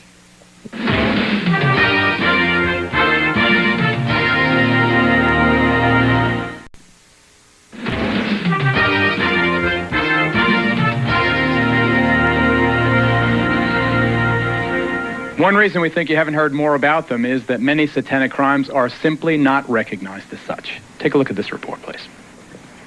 That one? Yeah, the body that I can't get a screen. This one? That I have seen that. I've seen that photo before. I think that might have been like a drug cartel or gang killing. But I wouldn't be surprised. They love, just like they do with proof of frazzle drip, the video that doesn't exist. They show still images from other things and say, "Oh, this is proof of it," and it's not. It isn't. They use pictures that were leaked online of homicide victims to. You know, it's bad enough that I used to look at this stuff online for ogrish and all that. But it's even worse that they try to, I would say in some ways there is more exploitation of the dead going on. Right. To present it as something it isn't than just presenting it for shock value. Yeah, I think like maybe sometime we'll actually cover this whole Geraldo Rivera satanic panic and do an episode on it because it's quite, the whole thing is. I actually watched the whole thing. That's why there was nothing in the vault. It was because Satan stole everything from that vault before he could get inside of it. And just a little bit more, Ted, and then we'll go back. Let me interrupt you. Cheryl, please, let me interrupt you. The stories dump in the ocean, chop up the bodies, these things, they sound like they can't be happening. Ted Gunderson, respected law enforcement professional, recently or retired now from the FBI, former regional director of Los Angeles. Those credentials Do you, give sir, him respectability. Believe that these dreadful allegations of babies being sacrificed to you, Jim. are true? I absolutely believe it, without any doubt. Based on the information that's been given to me across the country by numerous survivors and by confidential sources and informants. Then why don't you name these people and arrest them? Drag him, Michael. Never a name, never an arrest. These women come out of a group and they insist that they know the people in the group, and yet they do not identify these large, mysterious cults. Name them and arrest them and get them off the street. Does he not make a valid point? He makes a valid point. The problem with that is, number one, police officers don't believe it. I may believe it. You may believe it. Some people in your audience may believe it. They don't believe it. Number two, if you decide to investigate these people, you have to, number one, handle it from an undercover operation. If you put an undercover operation into effect, then you have, in a sense, your own police officers become involved in these heinous crimes, and they are, of course, become murderers. And in addition to that, if you do decide to investigate these people, there's a lot of work. And many law enforcement officers are apathetic and don't want to get involved. Ladies and gentlemen, you have heard this. All right, there we go. I wanted to give a sample of what he's like whenever it's like called out, right? Like, well, why aren't you doing anything about it? And he's like, what? And that's kind of like what we deal with now, right? With queuing on a Pizzagate. Well, why, if all this is happening, why aren't you guys doing anything?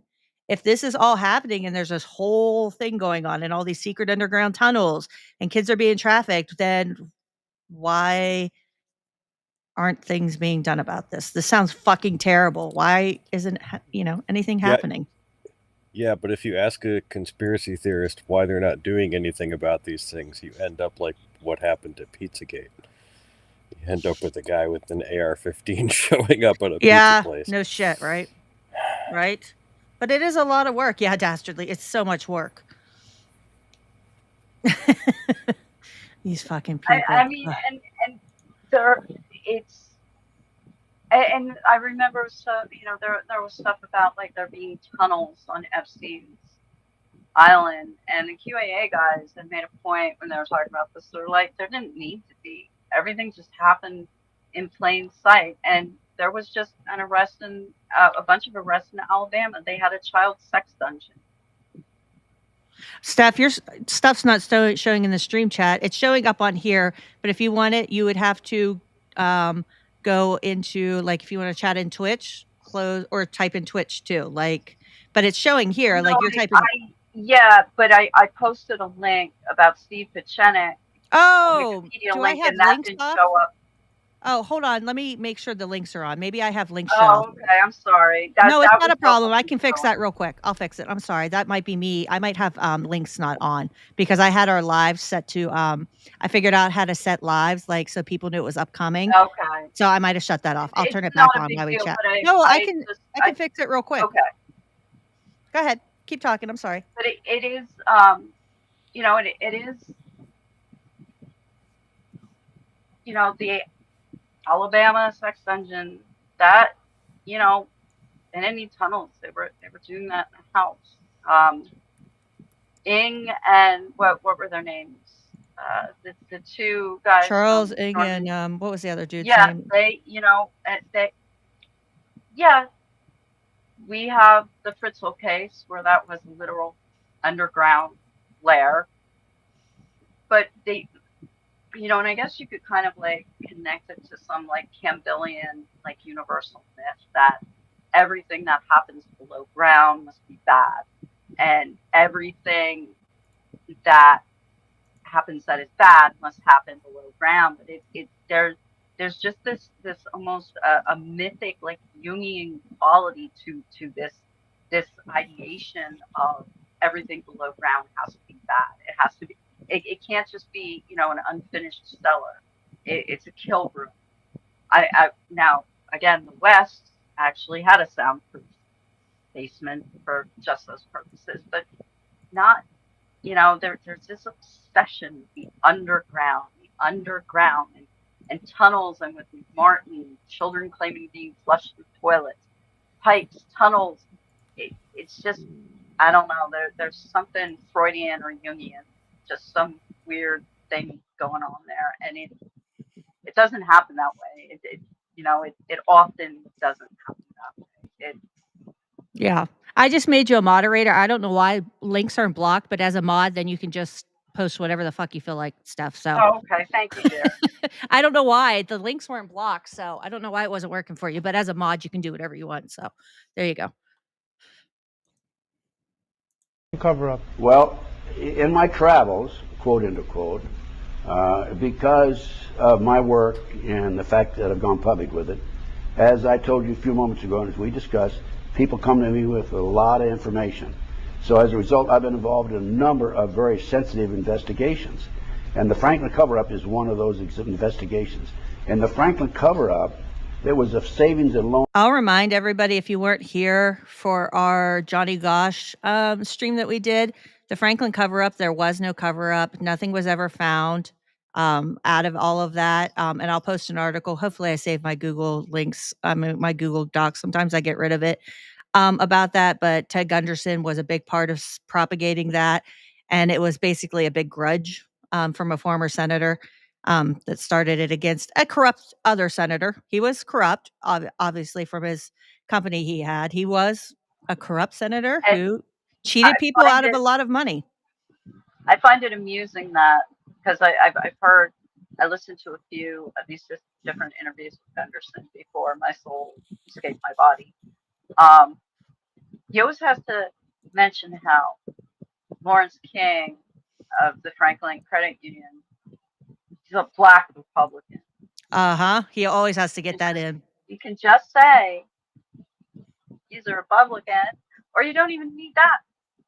Lawrence King, it just, you know, and I know he mentioned it earlier in this interview. He talks about the perversions of homosexuality. Like, I understand, like, this shit was more accepted back in the 80s and the 90s, and that was because AIDS was used to demonize the LGBTQ population. But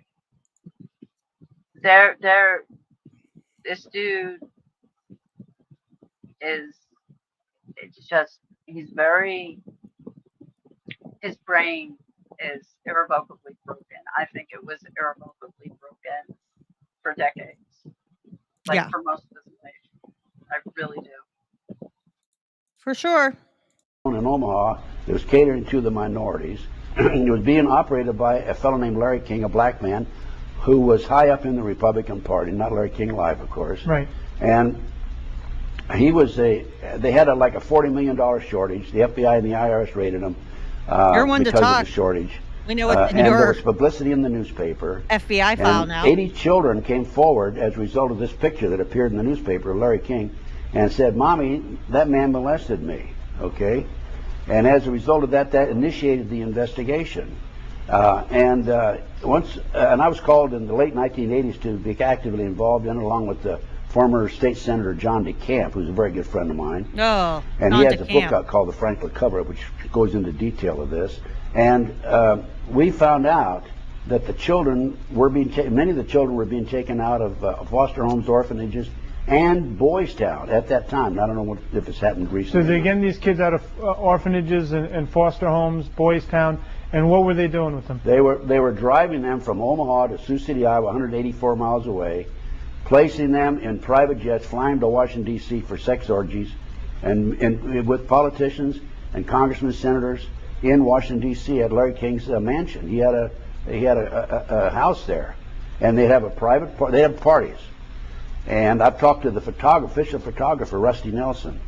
I took a statement from Rusty, and they would have a party of a regular group of people, and then the legitimate, honest people, so to speak, would leave. Then they have a private party afterwards where they have these sex orgies with these children. And Rusty had a camera. He was charged with taking pictures so they could blackmail the congressmen, senators later, of course. And also he had access to the White House. This is the Reagan-Bush administration. And unknown to the group, the Larry King's group, Rusty put his own film in every once in a while. Of course, they would control the film that he took for them. He put his own film in there, and he had read his the own Rusty picture. Nelson report. And there was terrible. an official investigator, Gary Caradori, former Nebraska Highway Patrolman, who was also involved before I came along in the case. And Rusty contacted him, met him in Chicago, and Rusty gave him the pictures of the politicians who were being compromised through photographs.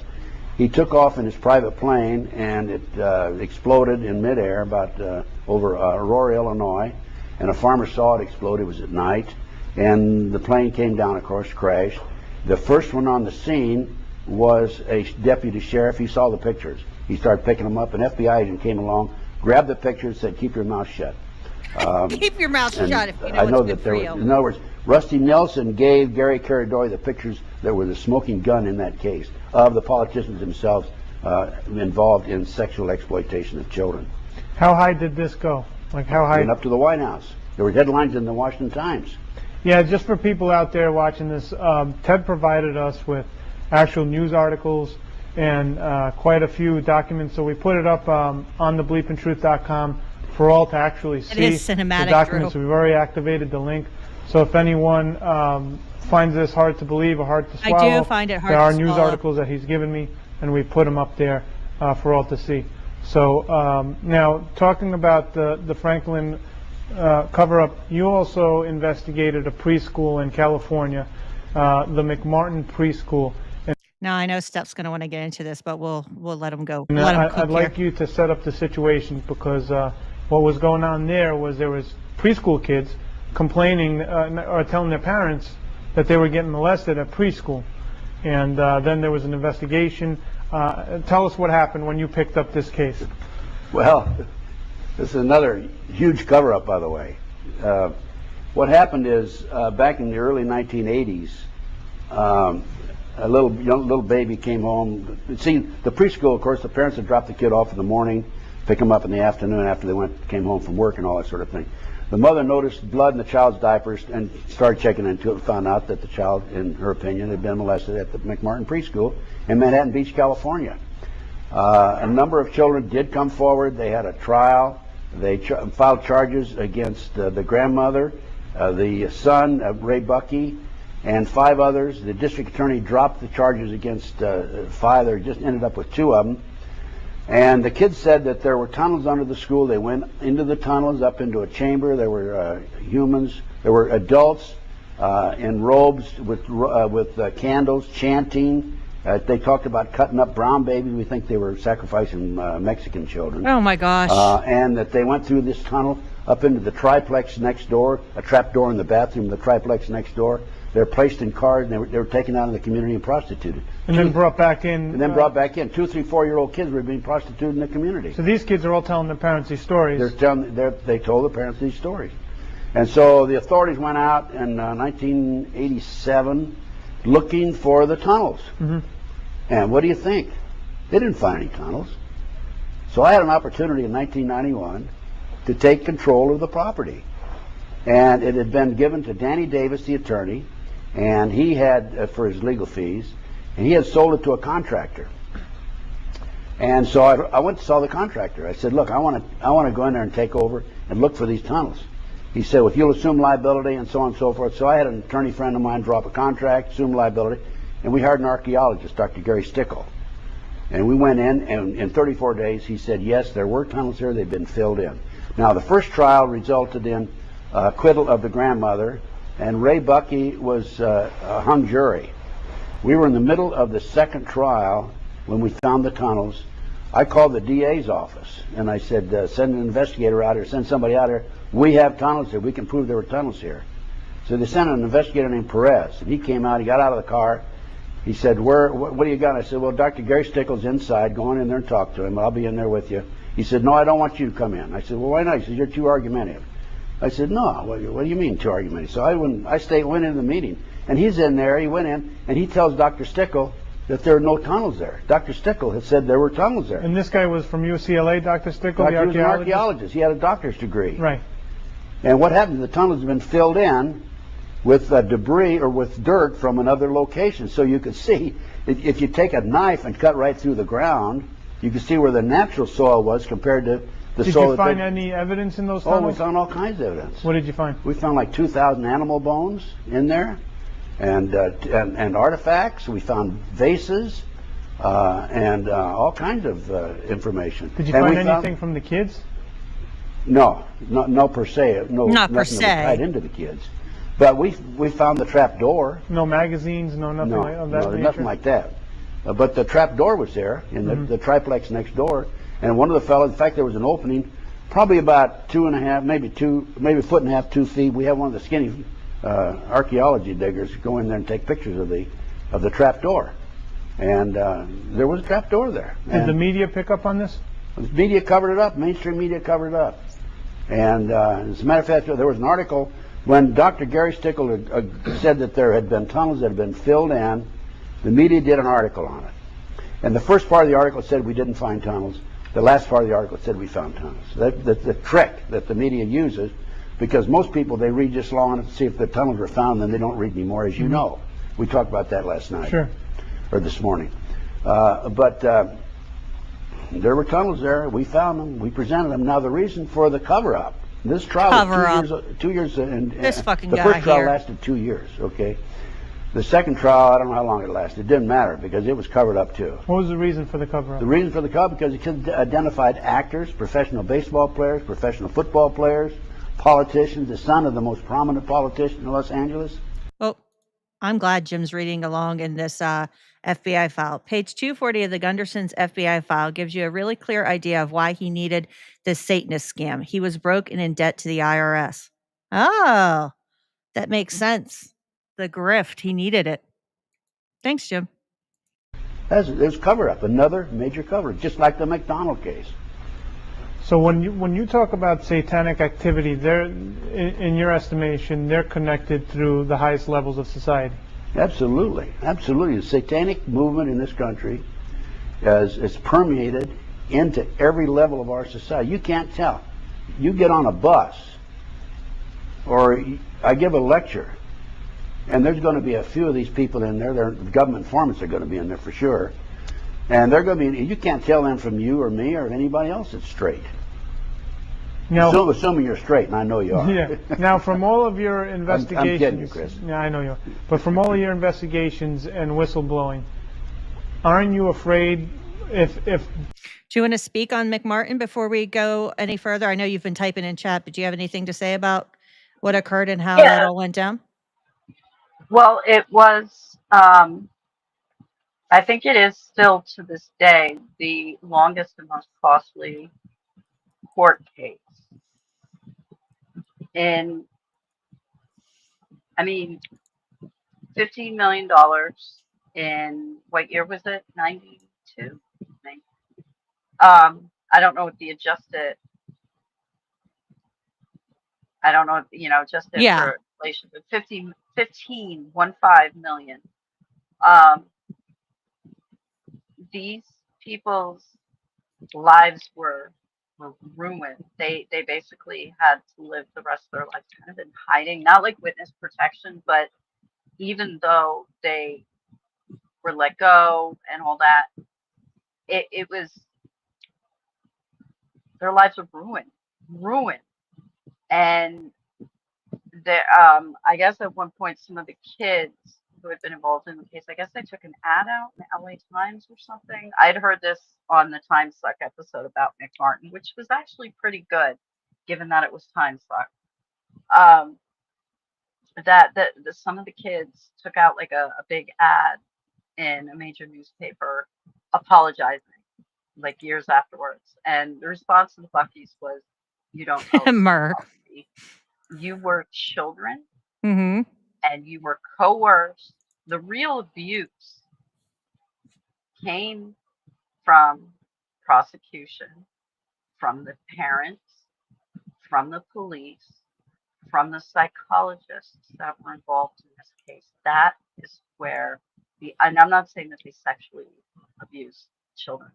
They psychologically abused children. They gave them false memory syndrome in some cases, where when we were talking earlier with Jeffrey McDonald, that you can, if you believe something is true, it becomes true. You can convince someone that they did something. Mandela effect. Yeah. And memory is RAM. It's not wrong. And memories can be screwed with, and they did so much damage to the Buckies, to the school, to the parents, and then the parents became abusers, But again, these were respected people in positions of authority and education, and they were supposed to be responsible authority figures. And one thing, the case started off with a paranoid schizophrenic mother thinking that her child had been molested. And then she went to the police about this, and the police sent a letter to every single parent who had had a kid who might have been there during that time period. Yep. that, look, I'm not a lawyer, I'm not a cop. Jim, correct me if I'm wrong, but shouldn't that have thrown the whole thing out in the first place? I'm going to send people memos tomorrow. I'm going to send a memo to every major newspaper telling them about this investigation I'm doing. You don't do that. And also, that implants the notion. Suddenly your kids' diarrhea, which they may have from being lactose intolerant or a food allergy, or maybe they just ate being some around fast a food. bunch of kids. Kids get fucking sick in Right. daycare. Trust me, it's So rampant. now all of a sudden, that bowel symptom is a symptom of penetration, and it isn't. And there was even some kind of or a rash because kids get there was diaper a rash. test that they did on the children to test anal dilation. Oh my So gosh, that's so invasive. They were doing invasive this method, Unnecessary invasive testing. it was later discredited. And after this case, the one prosecutor ended up marrying the one psychologist that helped implant false memories in the kids. Gross. I'm sorry. There's so much about McMartin that is reminiscent of Epstein, in the fact that layer upon layer upon layer of the legal system did not work when it was supposed to, especially with children. That's why you have to get certified to interview child victims. Yep. Yes. And they were interviewing the kids like they did with Henry Lee Lucas and Otis Toole. If you say this, we'll give you this little treat. You want this toy? Tell us what they did. That's not how you get. I mean, it's better than torturing people, but it's still not a real confession. It's still not the truth that you're getting. It's just awful all around, horrific. There was a documentary I watched about this case on probably HBO some years ago. I can't remember when it came out. It was pretty good. I bet you are. So glad you're here again, Jim, because Jim has done the actual work that a lot of these nut jobs claim to be doing. He has actually helped children, and it's really disgusting that these people. Jim, can we resurrect Ted Gunderson and put you guys in a ring? Where are we going next here, Ted? What other thing in your These groups career? are out there. Aren't you afraid for your life? Oh, they're going to try to murder him. I've had problems, security problems. You want me to go into more detail? Yeah, you've had people come after you. Well, yeah, I started out, and the FBI had 3 investigations of me, and I know because I filed a Freedom of Information request, and I got it back. And the bottom of the report say that Gunderson considered armed and dangerous. They forgot to add with knowledge. Okay, and so I had 3 investigations with of me. Knowledge. And then after that, you had a wait. The news article. Let me take off that. I just wanted to read. Shots fired at AFP reporter. Former senior FBI special agent Ted Gunderson, who is now a staunch critic of the U.S. government, told AFP that his investigations of corruption and cover-up involving high-level U.S. officials have made him some powerful people very unhappy. Gunderson recently sent AFP this photograph of a bullet hole in the window of his office. To find out more... Okay, Ted. Up there when they shot through your office? Oh, I had my window shot out, yeah. October 15th, 2003. I was standing by the window, about 1.5 or 2 feet from the window, and somebody shot the window on the 2nd floor, yeah. I've had my window shot out twice. Shot his window, and it wasn't because he was over the target. It was because he had made himself a target. You can only talk shit about people for so long. All these cases he was in and talking shit. Plus, he was into the militias. Like he was all over this. This guy was involved. He had his hands in so many cookie jars, like and all Quacks over. Can tell you in great detail about his shit with Oklahoma City. And he was defrauding people. Yeah. The bullet may be coming from inside the house. He false flagged himself. Dude, you were into a lot of stuff. I didn't realize the defrauding part. Like, that's new to me.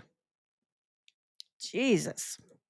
Yeah, Jim, that's a good point. 50,000 sacrifices, and they could take out the one guy exposing it. That happens all the time, doesn't it? Like the ones that are exposing this truth, like they're out to get me. They want to kill me. They're gonna get, but they're somehow just out there all over interviews, and they're still allowed to Assuming you've spread the been truth. followed, you've been. Oh, I've had the whole nine. After the investigation, I had a gunman waiting for me on at least 3 occasions I'm aware of, and I don't need to go in detail. We don't have time here, but I did go into detail with you, I think, earlier about that. I had the FBI put a girl on me named Pam Fawcett. Talk about who Pam Fawcett is. Pam Fawcett was, I was working with F. Lee Bailey on a case, and she was trying to do some work on behalf of Bailey's defendant of a drug manufacturer in Central California. Mm-hmm. And she went to Bailey, actually Ken Fishman, who worked with F. Lee Bailey on his staff, and said, how can I help? And they came to me, and I said, well, let's see if we can put her in. It was a federal drug case. I said, let's see if we can put her in with the locals and see what she can find out. So I tried to run a sting on law enforcement, okay? Nothing illegal about it. So I put her in with the locals, and what I didn't know is the locals and the feds were all working the case together. So she was in with them. So she was in with them and didn't know it at the time when I put her in there. And I'll be right back real quick. I got to give Hunter his 10 o'clock treat. He knows it's time. I'll be right back. I'm going to let it play. So she called me one day. She says, you know those drugs that I planted on it was a key witness against Bailey's client. I planted on so-and-so. What I did, I just want to let you know he's been arrested. So they're trying to say that I told her to plant the drugs on this key witness, and if I'd agreed to that on the telephone, said, yeah, Pam, they would have come and arrested me. What did you say? I said, no, I didn't tell you to do that. And I hung up the phone, called the police. I said, if you arrested this person, it's a bad arrest. Because otherwise, I'd have been committing a crime myself. So they were trying to entrap you and put you in jail. They were trying to entrap me, absolutely. So they tried to use her to set me up to do something to me, to put me in jail. I got a signed statement from her. So now the one thing... And then let me finish now. Yeah. So then after that didn't work. So what they did is they put a guy named Stu Webb out, who was an FBI informant, and tried to get him to put information out about me, disinformation. For example, like he's put out on the internet that I was kicked out of the FBI for practicing satanic ceremonies in the federal building. And just absolutely unbelievable. So what they do is they sling the propaganda machine at you. So instead of trying to do anything to you or arrest you, if they can't do that, they'll just discredit your name and smear your name. And it's worked. And it's worked because people start believing that. So a certain percentage of people believe it. Well, they don't want to spy for the government, for example. Right. Well, they don't want to believe in, I'm assuming, satanic cults. That's one of the reasons. Do you know what I mean? So that it's easier to believe that. Yeah. you're. And then the latest thing, Chris, is I was living in Las Vegas, and a year ago last May, I was being poisoned. They were shooting poison in my car. They were shooting poison into my condominium in the air. And wait a second. He was being poisoned. They were shooting poison into his condominium in the air. It's too much, Ted. It's too much. Whew. There's no question, because I went and had tests taken. I had arsenic and cyanide in me. I had tests. I'm an investigator. I know when things are not right, and I'm going to find out why. And so I moved overnight from Las Vegas to a small town in Nebraska, 296 people. Go ahead, Steph. I'm sorry, what? I'm pretty sure there's like a base level of arsenic that can be found in everyone. No, but is it being shot at you, Steph, through your air conditioning vents? You better check. Well, I would just like to say, if the CIA is going to be blasting anything at me through the air vents, I would like some of that LSD. Thank you. And I'm going to study you while you are like prostitutes are being brought in. I'm going to take notes. Operation Midnight Climax all the way, baby. Claytonia, Nebraska, and they followed me there. They're out there. Now, when you say they, is it the satanic cult? Is it the government? Who is the one that? They, in my opinion. Yeah, who is they to you? They, in my opinion. First of all, when you have a covert operation as extensive as his affiliations with some of the people that he affiliated with, I hear an echo around his they. If you get what I mean. I know. I think he used a lot of parentheses. A lot. Is this, right? Where they have teams of men running surveillances on you, and there's no return financially, right? It has to be a government entity. Right, because the corporation's goal is to make profit. It's to make money, make profit. Right. So this is definitely a covert government operation. There's no other explanation for it. So that's who they are. And mixed in with that, you have the satanic cults. And the satanic cults are part of it, and this covert operation is using the satanic cults to their advantage. Now, when you say cults, and I know I've asked you this, and a lot of people are curious of this, there's the Freemasons out there. There's what they'll call the Skull and Bones, the Illuminati. What are they in accordance to what you're calling the satanic cults? Well, first of all, the Masonic organization is a great organization. Okay, it's a philanthropic, and it's a great organization. But there are people at the top, again, infiltration, who are involved in this satanic movement. Are you a Mason, Ted? In order to really explain this, you have to go back 235 or 35 years or so. It's going to be Quack's The time to Illuminati shine. was established in 1773. The Rothschild family in England ordered a defrocked Catholic priest, Adam Weishaupt, to come up with the 25 goals to take over the world. Those 25 goals were announced on May the 1st, 1776. Corrupt the youth through sex and drugs. Control the media, which they do, mainstream media. Elect our people to office. Elect our people to as advisors. To infiltrate law enforcement and military. Yeah, I'm very confused. Quacks, do you want to give us some? He got the year wrong. It was 1776. I basically already said everything I have to say about this, which is this is all bullshit. This is all bullshit. Everything coming out of Ted's mouth right now is bullshit. There you go. This is Ted going. Ted's going to come out as a Mason, yeah. He got the he's year like, wrong. They're basically good guys.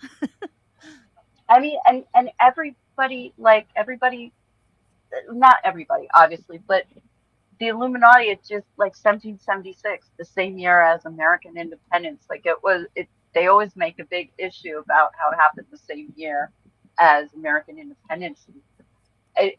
Maybe he misspoke, but he misspeaks a lot with extreme confidence. He sure does. This is a lot of gish gallop there. I was like, Ted, what's she got going on here, fella? In the 1770s, they were going to be corrupting the youth with drugs and mainstream media. Yeah. Okay, Ted. Bullshit.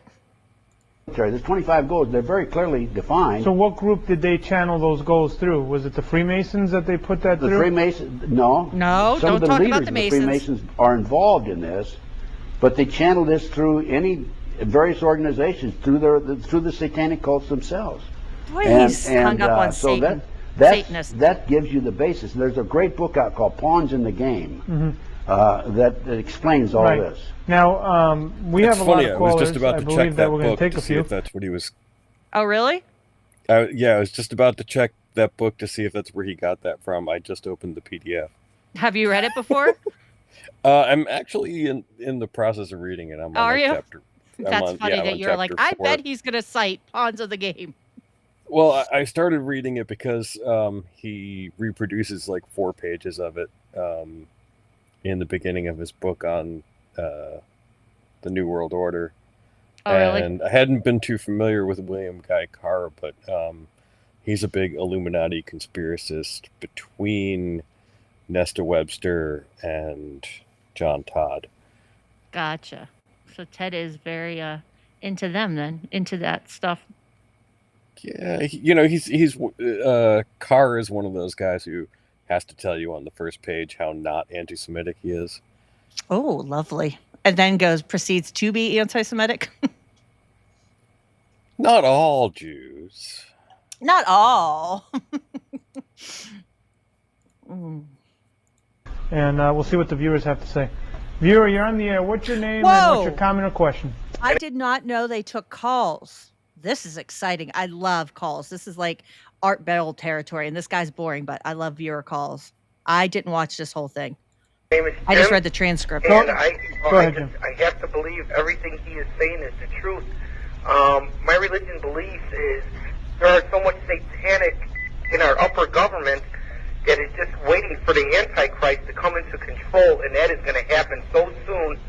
I'd say within the next 10 to 20 years, you will see the Antichrist come out into Jerusalem, and all these satanic cults.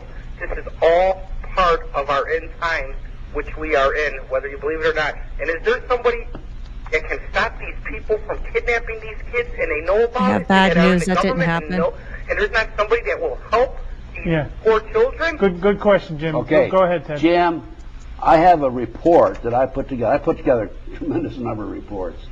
All the information I'm telling you now is documented tonight. Well, we put it up on the Bleeping Truth website. We know. You told us. And then my report is called The Finders, the CIA covert operation kidnapping children. I have given this report to the FBI half a dozen times. They don't want it, right? They don't want it. They won't come talk to me. The FBI ignores me. As a matter of fact, when I retired, I'm the highest level FBI agent to ever come out and be public like this. And when I retired, I joined the Society of Former Special Agents of the FBI. I've been kicked out of that. Yeah, we have a document that basically they threw you out of Ted. the fraternal order where all the FBI agents. Because of my criticism of the FBI. Go ahead. What's that?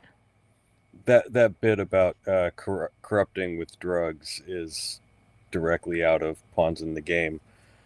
Oh, is it? Yeah, and then he mentions it right. There's another thing that he does where he gave them in numbered sequences, and I thought I had seen that in Pawns in the Game, so I had meant to check earlier. But yeah, he's basically taking all that from this really crazy book called Pawns in the Game. The guy who wrote it, he's talking about the originators of communism and Nazism, Karl Marx and Karl Ritter. And I'm like, who the fuck is this Karl Ritter guy? And it's just some Nazi that well, now William Guy Carr just started Nazism. I don't know what the Jesus. Good citing there for a great book, Teddy. Yeah. Well, I look forward to your dive into, and if they don't get to anything that you kind of looked into, Militia, like if this episode doesn't, if you want to, because this isn't a very long thing, obviously, like we usually go a lot longer. If you want to talk about Ted's Militia stuff or anything you've been looking into, when this is over, I would, if you want to, I'd appreciate it. Or if you're interested in it, whatever, that's up to you, Quacks. But I have gone to the FBI, given them my finder's report a half a dozen times, and they won't even come talk to me. Okay, we got another caller. Thanks, Jim. You're right. Viewer, you're on the air. What's your name or comment? Yes, hi. Actually, I've got two questions for you regarding the 1950s. The first the one 1950s? Hoover. Often it's been said regarding organized crime that he was in denial about that. He said there was never truly like a mob or, I guess, a mafia in the sense.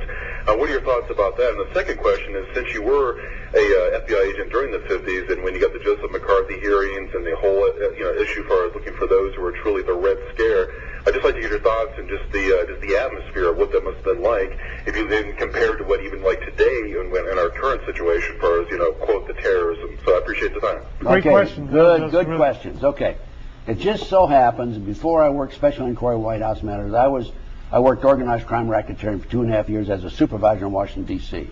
So I actually was there during the Bobby Kennedy, Jack Kennedy administration. And what happened there is there were two factions inside the FBI. There was a faction. Bill Sullivan, who was one of our assistant directors and was liaison on the Kennedy assassination with the Warren Commission, Bill Sullivan said there is a mafia. A fellow named Al Staffeld, who was a unit chief. That's interesting because I wouldn't have known that. Ted said he was kicked out of the Society of Former FBI Agents. You only get kicked out if it is determined you did not leave on good terms, as far as I know. I would not have known that. And I'm sure there was good cause for said there that. was no mafia. So what did J. Edgar Hoover believe? Hoover went with the man who was the expert, supposedly the expert on organized crime, and so he took this information under consideration, and based on the fact that even there were two factions that were in disagreement, he went with the first faction, with the second one actually, which is there is no mafia. There is no mafia. So he took that belief. He took that belief, but then we had 56, I think it was, Appalachia. and the mob all met in Upper New York, and that's when the whole thing broke open. So Hoover was, look, when you get in a position like that, I had over 700 personnel on my command. I only knew what I was being spoon-fed, right? So that's what happened to J. Edgar Hoover, I think, as far as the mafia is concerned. The second question was... He said with McCarthy, there was... Remember, what was that like? McCarthy was 100% on target. He was right. McCarthy? To this day, the mainstream media ridicules the McCarthy era. McCarthy this, McCarthy that. He was right. The communists did infiltrate, and the communists are involved, based on my information, with the cult movement. Oh my goodness, so everything's a cult. So McCarthy, when he was saying that there's communists and we got to take out all these communists and create... Go ahead, Quacks. Okay, so about him getting kicked out of the Society of Former FBI Agents, I would suspect that might be because he said that the FBI was trying to kill him. And because maybe everything he was doing, right? I mean, well, why would he think he could stay there and be like in good standing? Like when you're doing all this stuff, like honestly. Like in, I think it was 1980, it was either 82 or 83, he was sending out press releases that the FBI was trying to have him whacked off or... Oh, really? And yeah, I posted something on Blue Sky about it earlier today. Let me get in there.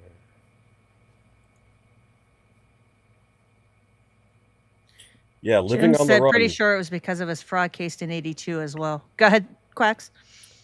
When Ted Gunderson quit the FBI, he left behind a decorated career that included an interview for the agency's top job, but now he says he's living on the run because his employer of 27 years has turned on him and a satanic cult is trying to kill him. Okay, so in this, he doesn't directly say in this that the FBI was trying to kill him, but he did say that the FBI was out to get him.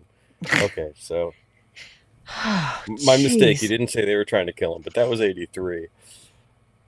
And Jim said in '82 he had the fraud case came. So, oh, okay, yeah. I really want to look at Ted's FBI file now. He claimed that the fraud case was them trying to frame him, like that.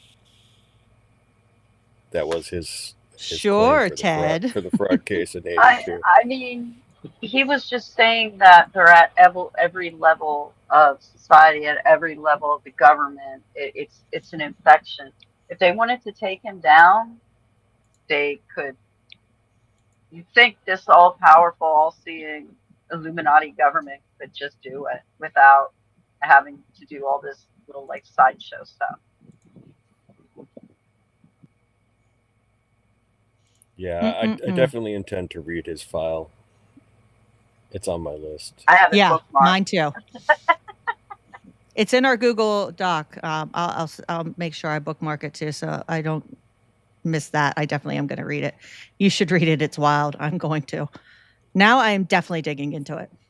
That blacklist, you're saying he was right that there was an infiltration of communists. Yeah, absolutely, there was. There is. But were they a clear and present danger to our government? Look at what's happening today. That's what's happening today.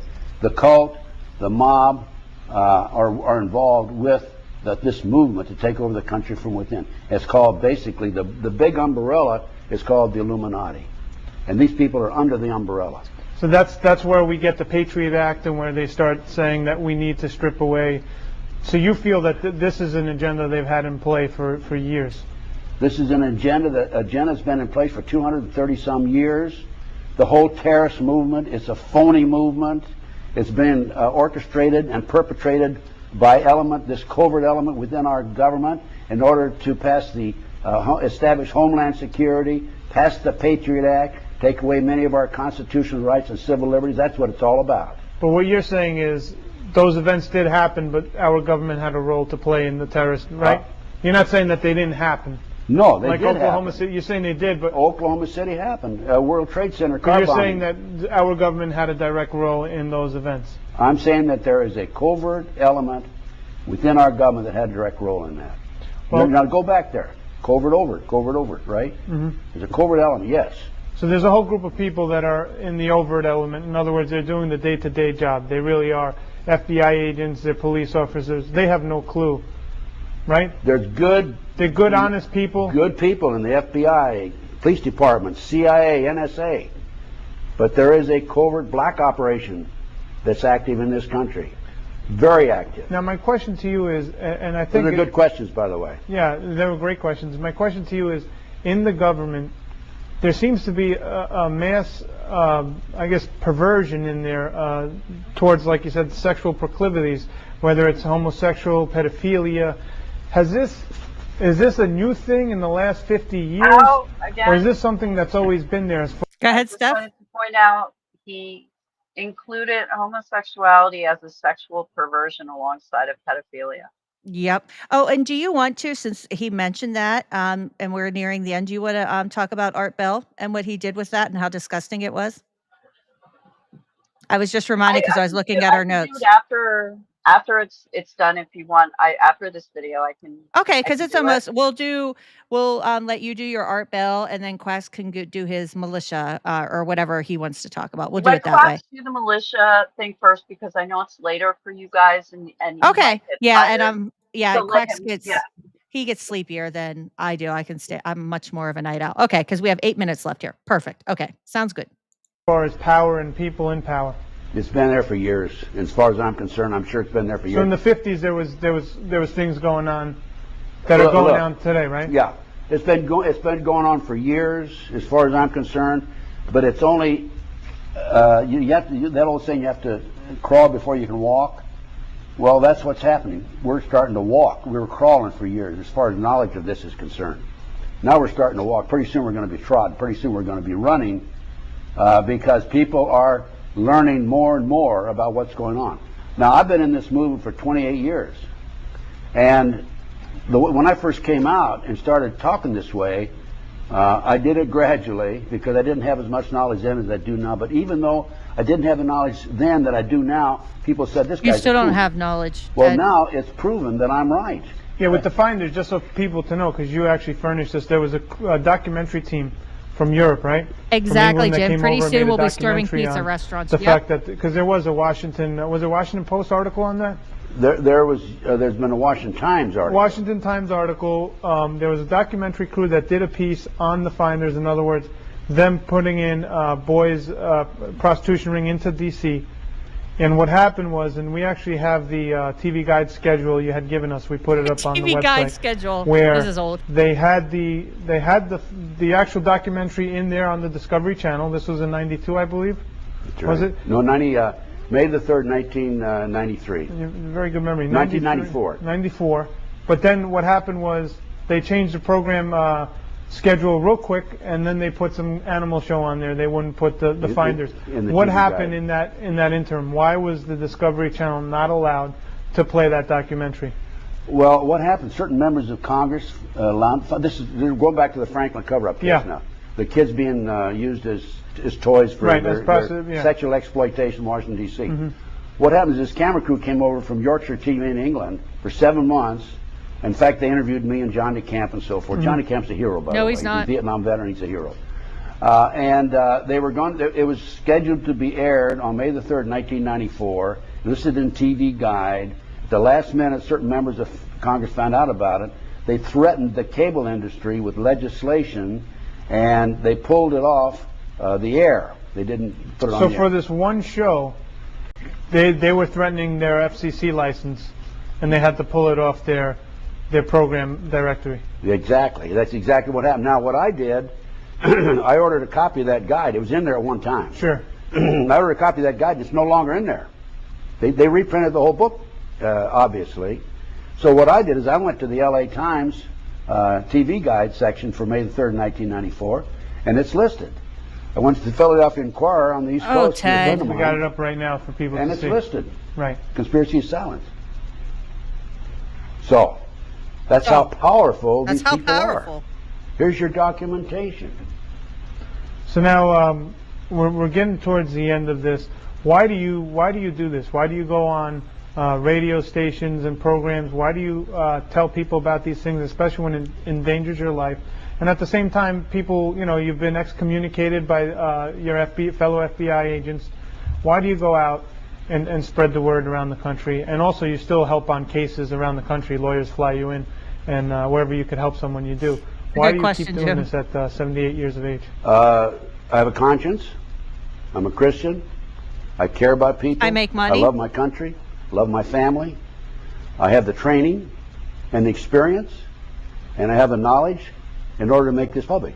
I've given up golf. I've given up everything in order to become involved and wake up America. I'm doing the best I can to wake up America. As I said earlier, I give away DVDs. I give away information, and so that's what I'm doing. I use my retirement money to become involved in these issues.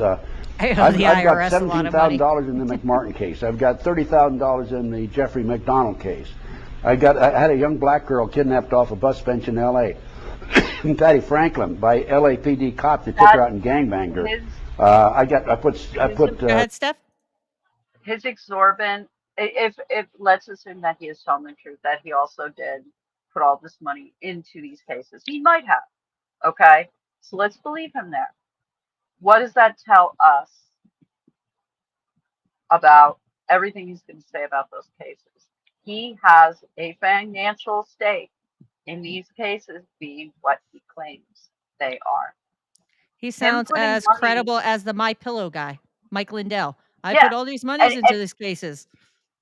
Right, and it doesn't. It's like John Douglas was hired to investigate the West Memphis 3 thing, and he was hired by Damien Echols' wife, and he came back and he said, "Oh, they're all innocent," and I believe that they're innocent too, but I'm not going to trust John Douglas on that. And John Douglas was hired by the Ramseys to look into John Bonet's case, and he was like, "Oh, the parents weren't involved," and I'm kind of along the thinking that maybe the parents might not have been involved. I don't think but they again, were. When you're hired, no matter how good your credentials are, when you are hired by that person, you are just like Stickle was hired for his archaeology dig by the parents who were unsatisfied with the outcome of the McMartin case. They still thought everyone was guilty. When you are hired by the prosecution to do this, you're going to find, just like, who was it? Henry Lee, the blood spatter specialist. He was hired by the staircase guy, and he magically, his blood spatter analysis magically showed that he couldn't have done it. Putting money into something is not necessarily like an exculpatory thing. You know what I mean? Mm-hmm. What it tells me is that this person has a financial interest in the case going the way they want it to. So he thinks it makes him sound more credible. I think it makes him sound more suspicious. $25,000 in that case, and it just goes on. I get my money. I donate my retirement money to these causes. Is what I do. So now should have paid we're the down IRS. to the last 5 minutes, and you've had a lot of interesting experience happen throughout your life. What are some of the things that really stand out throughout your career in the FBI? In the FBI? Mm-hmm. Well, I've had several interesting experiences in the FBI. We had advanced information about a bank robbery in McEwen, Tennessee, a little old country town. And it's a little old southern town with the wooden sidewalks and an overhead. Mm-hmm. And anyway, the bay window of the bank, you could see in from the... Do you see the difference when his face lights up when he tells a true story? Like from his FBI career, when he's not telling these fantastic stories that are lies and regurgitated bullshit. Like this story, he's like, "Oh, we had this fantastic, like the bank robbery story." Like that, I find a little, I don't know about it or anything, but it seems a little more believable. And, there's a twinkle in his eye, like he's reliving his FBI they're going to career. check the bay window. So we had agents planted in there, and I put them in wigs and dresses. So that if they came up and looked, they'd think there were women in there, not men. We were waiting for them. And long story short, they didn't come in on us then. We found out they came in later. We did get them out in the woods where they were hiding. because they dumped the evidence out there and went on so and so. It's a lot deep. That was kind of an interesting experience. We had a shootout in a parking lot in Memphis, Tennessee, near the airport, involving 3 bank robbers, and they'd taken some bank robbery. They'd taken some bank tellers as hostage, so that we couldn't shoot at them. They were shooting at us. We had a police officer who was shot. I helped to rescue a police officer who was out in the open. That was interesting. So in the FBI, you had a lot of hijackings, bank robberies, and bank robberies. Yeah, I did everything. I was counter-espionage in New York. Picked up a 10 most wanted in Connecticut in my day, and the skyjacking, of course, July 12, 1972.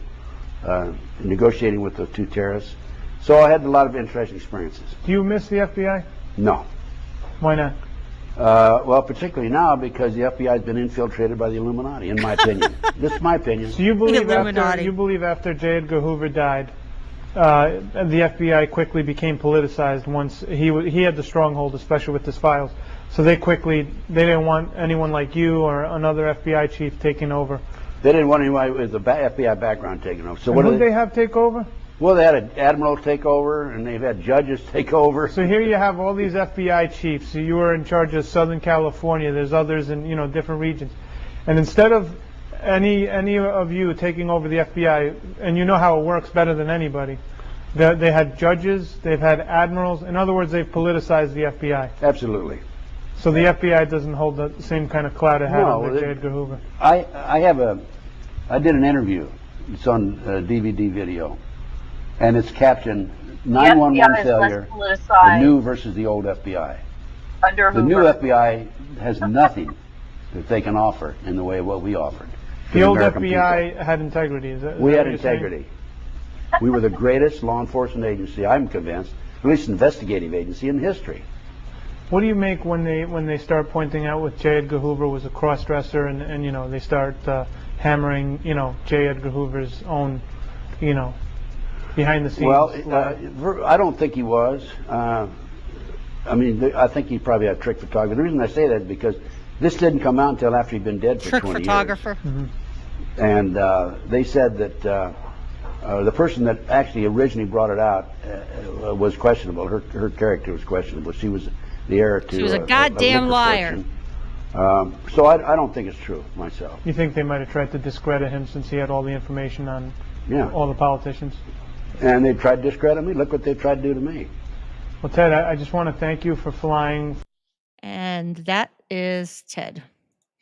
There we go. I'm going to take that off and put up the photo that I had. I'm kind of curious. I haven't looked into this, but let me read real quick. Hold on before we go, because Jim just to tie up what we. I was gonna. Okay, so Gunderson's case ends with declination. They declined to prosecute during the week of February 4th, 1985. A meeting was held between the Dallas Division and the United States Attorney. Northern District of Texas. In an effort to resolve the case, the USA had this investigation reassigned to an assistant United States attorney whose workload was not as heavy as the prior assistant U.S. attorney. However, it was pointed out at this meeting that no prosecution would be undertaken or final prosecutive sorry, I had something pop up. Decision or final why can't I say that word tonight? Prosecutive decision made for approximately 2 months because of the current workload in the NDT. The current assistant U.S. attorney did indicate to the Dallas Division that the case appeared to merit prosecution. So that's how that ended. No prosecution, but it deserved to be prosecuted. Looks like Teddy skirted that. I wonder since Teddy Boy, and I quick looked up the dates, Epstein's arrest and first sentencing, I'm using heavy sarcastic air quotes around all that, was in 2008. Gunderson died in 2011. So it's weird how, like, Gunderson had all this insider secret knowledge of these sex traffickers, but never brought up Epstein, because if he was so in tune, he would have known about Epstein before the 2008 arrest, and he would have been able to name him. You would think, right?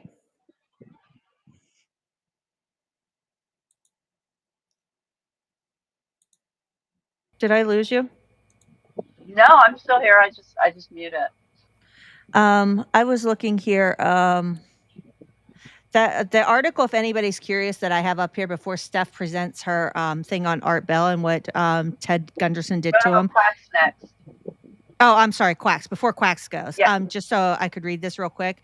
I found it when I always make like a thumbnail to put up after our lives are done. Something to put up there. A catchy little graphic. People coming through to watch the stream, and I happened to see this article from an archive, and it says former FBI special agent on the run. A retired FBI special agent.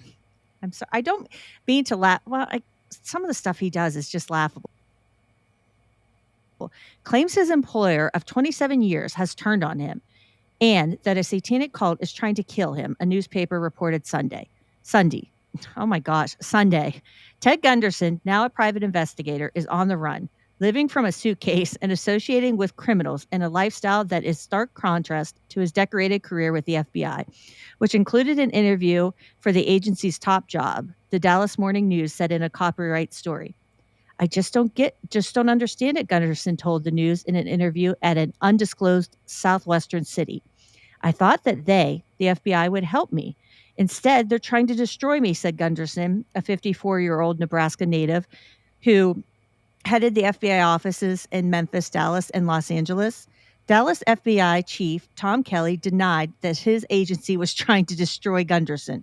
He did confirm that the agency is investigating Gunderson's role in a now defunct investment firm, of which he was president for 3 weeks last August. Federal agents are investigating complaints that Decay International Inc. defrauded clients by taking advance fees or front money to provide loans that never materialized. Both of Gunderson's partners in the business have criminal records. Gunderson says he quit the company without earning a dime after learning it was under investigation. Gunderson claims his troubles stem from his role in the case of Dr. Jeffrey McDonald, a Green Beret convicted of killing his wife and 2 children at Fort Bragg, North Carolina. McDonald, serving 3 life sentences at a federal prison in Bastrop, Texas, claimed the trio was killed by a drug-crazed satanic cult. Gunderson, hired by McDonald as a private investigator, produced a 1,200-page report detailing a statement from the woman who claimed to have been present when cult members murdered McDonald's family. The witness, Helen Stockley, had testified at McDonald's trial.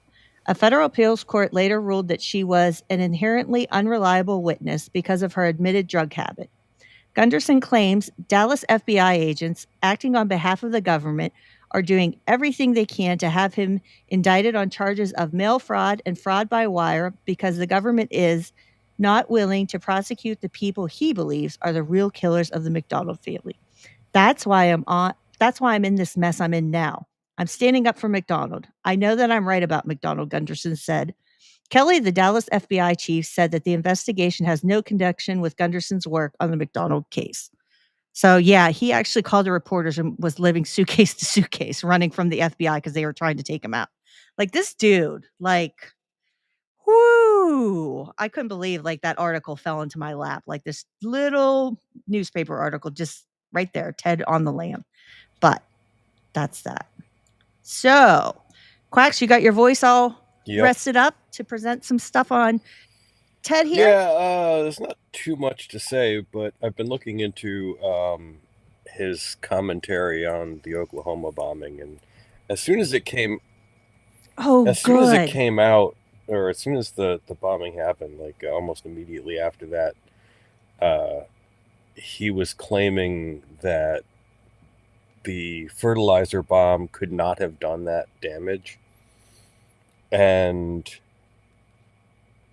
Michael Riconosciuto convinced him that it was a special, like, almost nuclear or nuclear-related device that blew up the building that was designed by Michael Riconosciuto, who's the same guy who was one of Danny Casollero's main sources in the octopus murders. Oh, so, I remember. like, Okay. all of that's tied up, and I found as I've been looking through the spotlight, they're all really into the octopus murders, and Gunderson's really tied up in that. Of course, he's tied up in everything. But I swear he has his hands in it all. So he started this whole, it was this super secret government bomb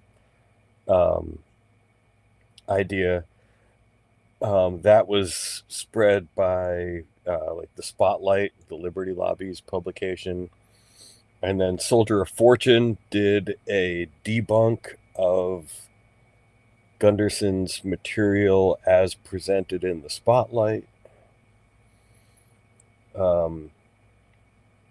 And Mark Kernke, who we mentioned before, he's the militia guy that said that the United Nations was going to deputize the Bloods and the Crips. We were going to talk about him with the FEMA thing, but we decided to go more FEMA camp and dropped him off the list. But yes, within 3 weeks of the Oklahoma bombing, Gunderson and Kernke were doing a seminar at the Palm Springs Hilton. So they had a seminar together less than 3 weeks after the bombing happened, asserting that it was a false flag by the government in order to pass the anti-terrorism bill and crack down on the militia movement and gun rights, etc. Kernke's also kind of interesting because apparently people say that Timothy McVeigh was traveling with him to Florida as a bodyguard to some militia convention.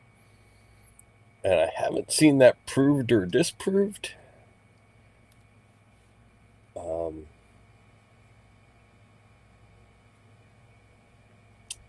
There's just a whole lot of shadiness going on with those people. But I'm not really sure that, you said his friends in the militia movement. I'm not really sure that the militia people were actually friends with him so much as they conveniently fed off his material. And I know just because Kernke did a seminar with him, it doesn't necessarily mean they're friends. They may be, but I don't know. I don't know how the militia actually really felt about him because, he did hold a lot of views that your average militia person wouldn't really be able to stomach. But I think that's it. Well, thanks. I'm sorry I missed some of it. PA internet and all that happens. I'll catch it whenever I listen back to it. I did put an article down there because I figured we might get to Oklahoma bombing. Like, I just pulled a whole bunch of articles, but there's an article about whenever everybody was popping off about the Oklahoma City bombings and conspiracy theories. So, and Ted's in that one down there that I posted. He also had, just real quick before Steph starts, but he even had a Sonny Bono he said he was assassinated by hitman. Like, there's an article I found about that too. Like, he said that he told this is from the U.S. Globe tabloid that Bono, who served, he was mayor of Palm Springs for 4 years. He did not die after hitting a tree in a Nevada ski slope, as everyone believed. It's nonsense for anyone now to suggest that Bono died after crashing into a tree.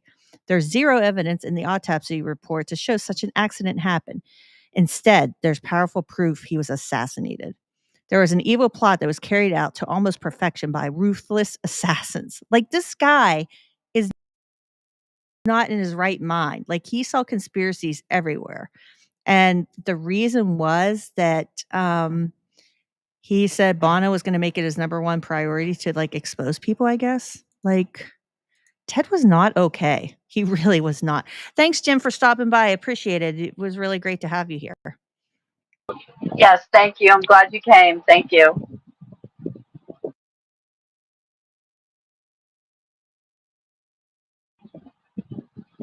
Did we freeze? You still there, Quack? Go ahead, Steph. Okay.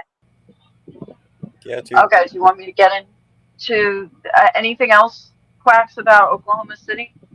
Start rocking and rolling, Steph. Said I'm done on that. Okay. I'm starting to have connection problems, so if I drop in and out, you are good to go on your Art Bell stuff. So. Okay, so I don't know why I'm having connection issues. I apologize. It's the deep state.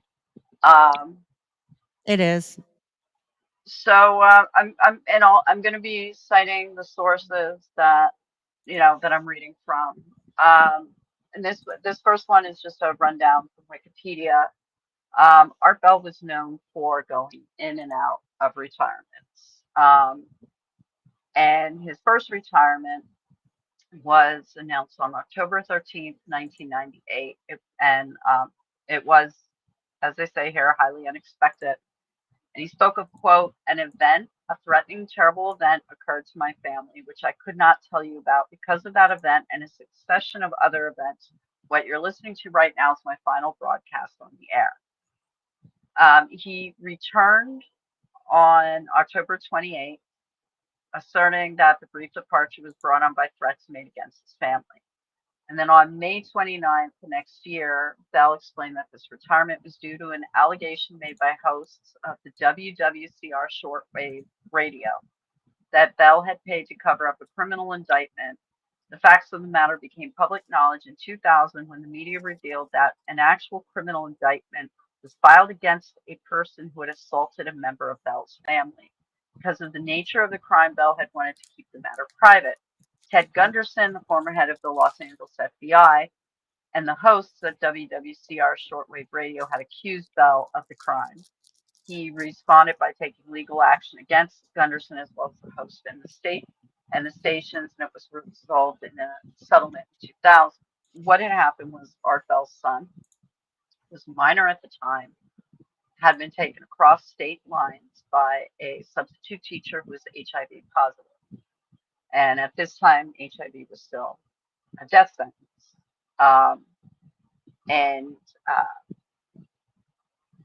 His son was molested by this teacher. And that was why he had to take off to deal with that. That was a very traumatic event for his family. And then this is from Fudgy's Art Bell database that he did for us. On May 27th, 1999, Art says, on or about December 9th in 1997, a gentleman by the name of David Hinkson was a guest on a shortwave radio show hosted by an ex-FBI agent by the name of Ted Gunderson, who many of you may or may not know of. He was having his radio show broadcast over a radio station in Nashville, Tennessee, which is known by the call letters WWCR. During the radio show, Gunderson, and I'm reading from what Art said. During the show, I'm editing it slightly, Gunderson and Hinkson engaged in a discussion which essentially on its face most clearly stated through innuendo and direct statements that Mr. Bell had been indicted for a crime. That some of this is Art's lawyer talking. He did have I listened to part of the show, he did have his lawyer, last name of Fox, on. That was actually something that Gunderson and his attorneys pushed back on. They were like, oh, well, he had his attorney on the show talking stuff about the case. You know, of course, you assholes. Yeah. And Art had to explain what was going on to his audience. He had an audience of hundreds of thousands of people, probably more. he was one of the, there's a lot of bad stuff about him, but I think we can all say that there's a little tiny part inside of us that holds a tiny little bit of love or respect or even just joy at the thought of Art Bell. He was beloved. And so all this stuff was going on, and he had his attorney on, and I listened to it. I'm not a lawyer, so take this with a grain of salt, but I didn't hear anything that would seem like you're, like discrediting or anything. I mean, the Knowledge Fight guys interviewed Bankston. Bankston was careful about what he was saying on the air. Of course. Art Bell had his lawyer on the air. He's a lawyer. I'm sure he's going to know what he should and should not say. And when you are in the position of Art Bell and you have this, and everybody's like, why the hell is he leaving? We need him. He just had a traumatic, his son. I mean, how traumatic is that? You can say whatever you want about Art Bell and the things that he did and he said online, but that is a traumatic experience. He needed to be there for his son. I mean, he had a pedophile transport him across, and it was somebody he trusted, obviously his teacher, and had taken him and done such awful things to him. I mean, and to have this other another shitbag. I mean, they were both in the same fields, but I mean, regardless, there was a child involved. You have to sympathize with that at a very any level. And also, again, there is this bizarre twist in Gunderson. It's think mirror, like how what QAnon used to say. Think mirror. If the media says it's true, you're supposed to think it's not true. Think mirror with Gunderson. He defends the guilty and persecutes the innocent. In every situation, he flips the script, and you're going to go after Art Bell, go after him for having Metzger on his show, go after him for interviewing William Luther Pierce on his show, and letting Pierce give out his web address, which, by the way, Art would always, unless it was like the fact that he let that off, he would sometimes let other scheduled guests hype their stuff, but his approach with Pierce was a little more adversarial from the get-go. He was trying to have a gotcha moment, but the real gotcha moment, as many of you might have seen yesterday on Blue Sky with Mark Hamill, the real gotcha moment is giving these people any air at all. Oh, I'm going to debate you. No, you're just giving them a platform. Go after Art for that. Don't, and here Ted should be reaching out to Art with sympathy. All these kids, he should be saying, hey, here's an example of what I talked about, and should be trying. No shit, right? That it's such a I mean, Gunderson is just such a virus. He really, and the Johnny Gosch stuff, that was in 1982. This, we know QAnon goes back hundreds and hundreds and hundreds and hundreds of years, but it really, it just doesn't make any sense. And Art did supposedly get a lot of death threats after this, and I'd read the one article that you put in the document, and at the time that article was written, Art Bell's son was like 19, and he had to undergo regular HIV tests every so often. Like, think about that fear. I mean, I'm terrified about going for my next mammogram. Like, imagine that, every year. And at the time when AIDS was still pretty much a death sentence, and that is just that. And there were some cases of sexual assaults done by people who knew they were HIV positive with the purpose of infecting the other person and essentially killing them. And some of those cases were prosecuted as assault with a deadly weapon. I don't know if that was a technical thing, but that they asserted that the HIV and the foreknowledge of having it and the assault that occurred afterwards was in lines with assaulting someone with a deadly weapon. So there was just this lasting trauma. And even if the son, I'm sure he's still getting tested to this day or whatever, even if and there are drugs that probably protect him way better now. But every time he has to go for that test, he has to relive what he went through. And Gunderson is supposed to be this big, brave hero who wants to save the children. And here,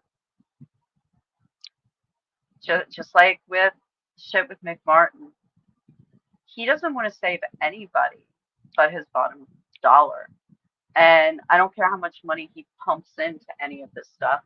He probably made more back. And we saw he had that shady investment business and stuff.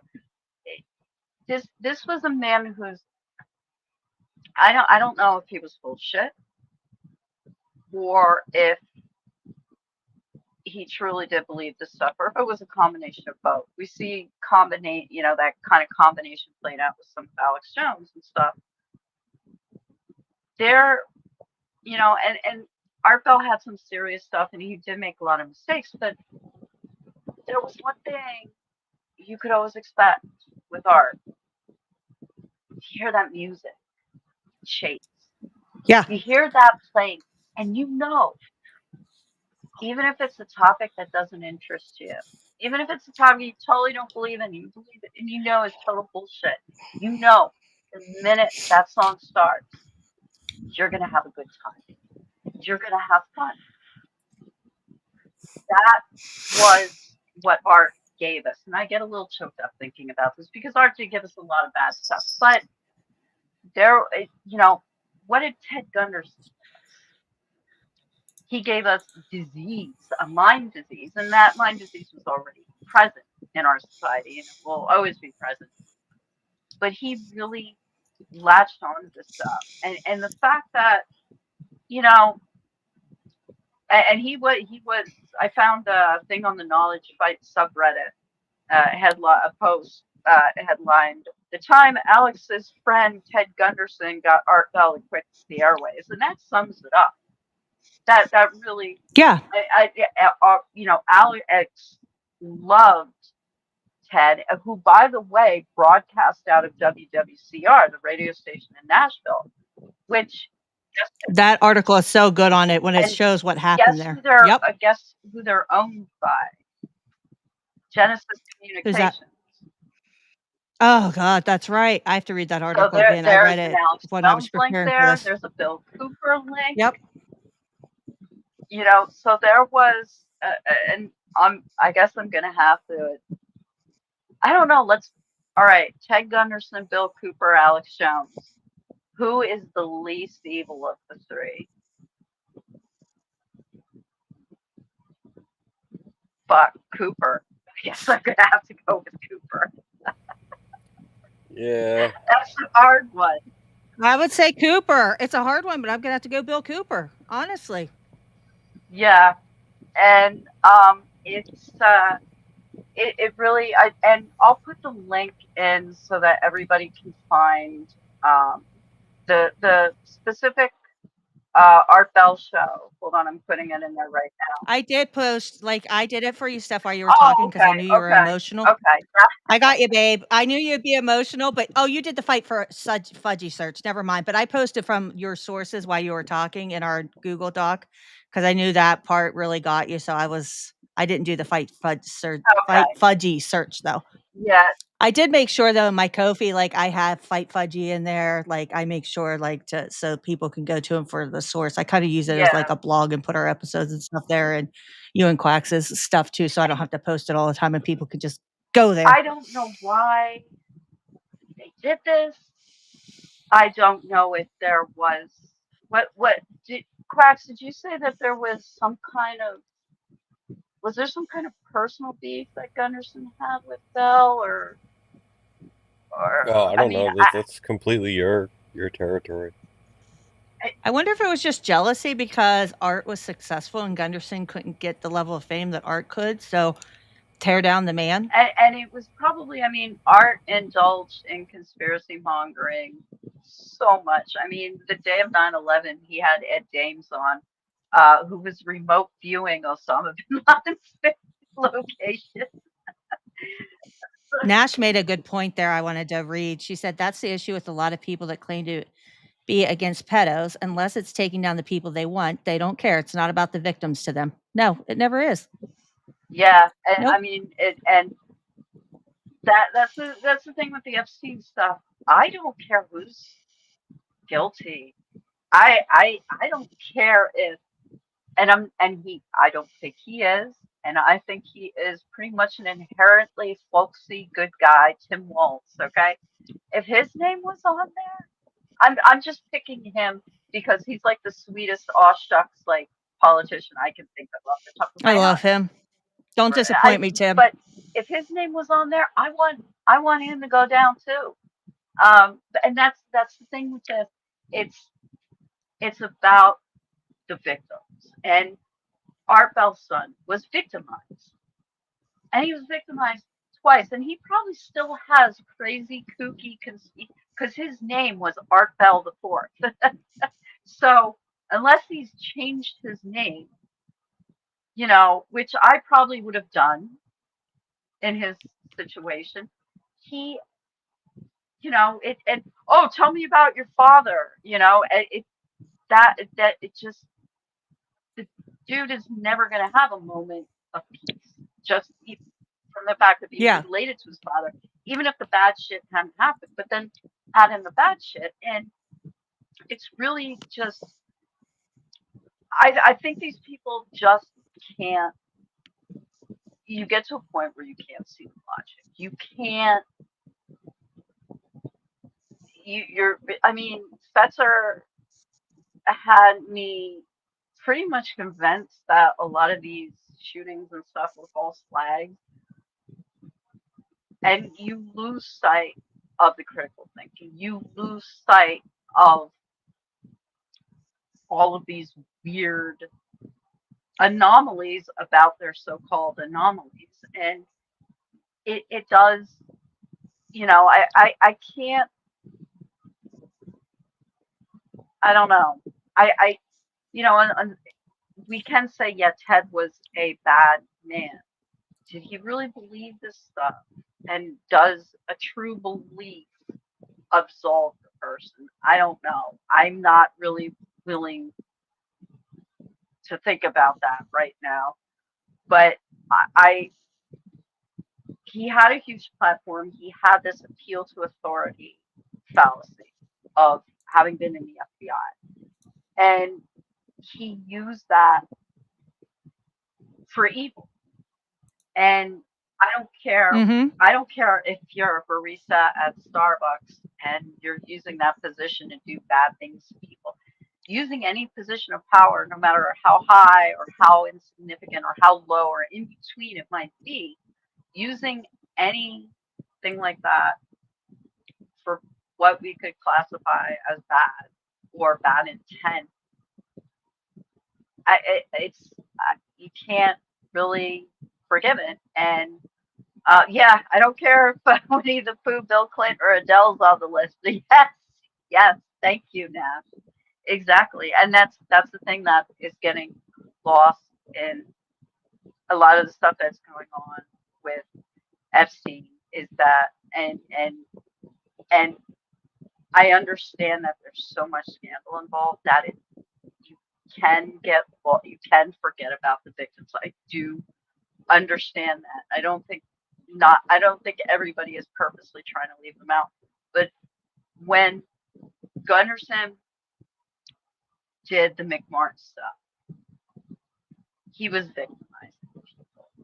And he was victimizing children. When he did the Franklin Credit Union, he was victimizing people. And he was victimizing children. All to push the narrative. And that, I don't know, that just, I can't square that with, I don't see how that is necessarily forgivable. And, you know, I did and said a lot of things when I was a true believer, but I had the thought in the back of my mind of, what if you're wrong? What if you're wrong? So I think a lot of these people that speak with such certainty about absurd, outlandish things, I think they're lacking that voice, or they have learned to suppress it. That little voice that told me to type debunk in YouTube when I was looking for 9/11 stuff, and the little voice that whispered, "What if you're wrong?" I never joined any of those Sandy Hook Facebook groups where they were stalking the parents. Thank God for that. When you become a true believer, just like Helena Stokely, and we don't know if Gunderson was a true believer or not, but let's assume he was. When you become a true believer, are you still lying? Or that's just a thought experiment that I like to kind of like posit to myself sometimes. Are you lying? If you really, really, truly believe it, is it a lie? Well, it's a lie to the rest of us. I don't know. That's just a sticky wicket that I wanted to throw in there. But the fact of the matter is even in the face of evidence that pointed that he was wrong, that said, hey, none of this shit you're talking about has ever turned up any evidence to be true. As an FBI agent, as someone who knows law enforcement supposedly and supposed to uphold the law and took all these oaths to do just that, no, this is not the way that he should have gone about it. You're not supposed to go into any case with the thought in your mind that this is what you're going to find. You're supposed to go into, like with the West Memphis 3 case, have 3 dead boys. How did they die? Who killed them? Why were they killed? You don't go into it and go, oh, they were hogtied, so it must be a satanic sacrifice. That's why that case has never gotten solved. And that's why 3 innocent boys spent 18 years in prison, one of them on death row. That's what happens with these cases. When you go in and you say, this is what I expect the result will be, all you're going to find is everything that shows that result. He went into McDonald's saying it's going to be a cult. Yeah, and that's what he preconceived notion. And when you have this preconceived notion that grieving parents of deceased children are faking it, when you go in it with that notion, that's what you're going to find. You're going to hear Robbie Parker say, read off the card. No, he said, should I start? You're going to color everything. And one of the examples with Sandy Hook was supposedly a shot taken of a blackboard inside the school. And someone had written on the blackboard, look closer. And I remember when I came across that, and they're like, someone was trying to get us a message that this thing was a false flag. Like, I was of the thinking that it was a false flag, but I was like, why would someone put a message on a blackboard? That's kind of reaching. Like, right. So, but and here's another thing that I want people to understand, because look, I am harsh against Gunderson. I hate him. But I think it's also important that we understand, like, the mind of a conspiracist is that I remember, like, this is the best example I could think of. When we lived in Arizona, our power had temporarily gone out, and we were getting, and we were getting, I guess, like, the trash pickup was coming in, and I heard the dump truck lifting the dumpster and, like, dumping it in, and right at that moment the power came back on. and I thought about that moment. I know this sounds like a silly, weird thing to have stuck in my memory. I thought back to Election Day in 2016 when I was a conspiracy theorist. I didn't vote that day. There was like some construction work on this long, windy backwoods road that connects you from the Santa Cruz Mountains up towards the San Jose area. And there was construction there, and I was stopped. And right as they had me stopped, I saw a helicopter fly overhead, and that freaked me out. And then, I think back to a few years later in Arizona, the power went on right as the dump truck was there. And I was thinking in that moment, how would I have interpreted these events back then? And I would have thought that the dump truck had something to do with power. Because you condition yourself through the media that you consume, through the worldview that you adopt. You are already looking for this preconceived notion of things being connected and all these things happening. And sometimes I have to actually stop and look for little things like that. And I do actually do that because there's always a little conspiracy brain that remains. But when I find it, I get to smile and be like, like the one day I was like, I want my cat. Right as I said that, she appeared in my room and jumped on my bed. It's not connected. It was just a happy coincidence. But these little happy coincidences are happy coincidences now. Where you used to read things into it, right? Right. And so I think it's important that, because I'm very harsh against these people, but I'm trying to be more understanding. And that's part of my own personal growth journey. And I think we have to understand that. Maybe they're a true believer, maybe they're not.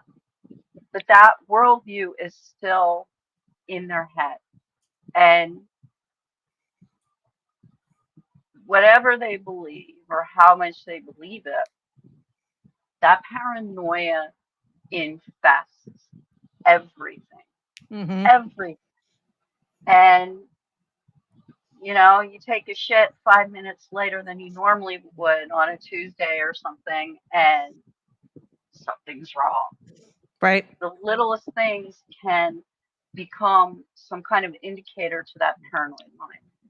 And and Gunderson is a great example of that, because he saw this evil everywhere.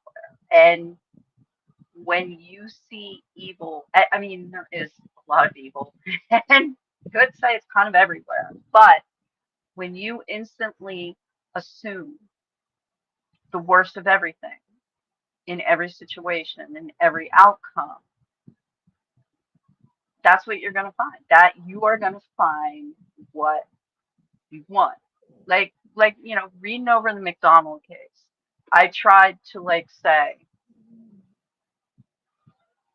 I'm going to give him the benefit of the doubt. And I looked at, the stuff that seemed to exonerate him and the stuff that showed him guilty. And I came to an informed conclusion. And I tried, and I told myself, okay, just because he's in jail does not mean he's actually guilty. So I went into it looking into it as best as I could. I didn't dive deeply, but I was like, okay, well, this is something that makes it look like he didn't do it. Check. Okay, this is something that makes it look like he did. Check. That's the thing that conspiracy theorists lack, is that objectivity. Yeah, they don't. It's everything is how they said it was, and I think that's why the Epstein stuff is breaking a lot of people's brains. Because and I think that's kind of how I looked at when that Making a Murderer series came out. Everybody's like, free him, free him, free him, and I was like, I don't think he's innocent, but I think he deserves a new trial when you watch everything and like the way that documentary is put together. But when you read everything outside of that nicely packaged documentary, I'm not a jury. Yeah. I'm not trying to convict that dude, but he did some shit. And I think he's definitely guilty, but he deserves a new trial because of everything that went down and the way that, the way they handled things. But I never I saw don't that, think he believe should it or not. be walking out on the streets free to do shit. Do you know what I mean? But I can see where he needs a new Yeah. trial because I have that objectivity. But I don't want that dude just Right. walking around. But he deserves a new trial, right? Like, but everybody's like, free him, free him. I'm like, you know what I mean? Yeah. Like, you have to look outside of these documentaries, and like go read the actual court documents and test it, and One thing to keep in mind too is JonBenet Ramsey's death happened like what, 96?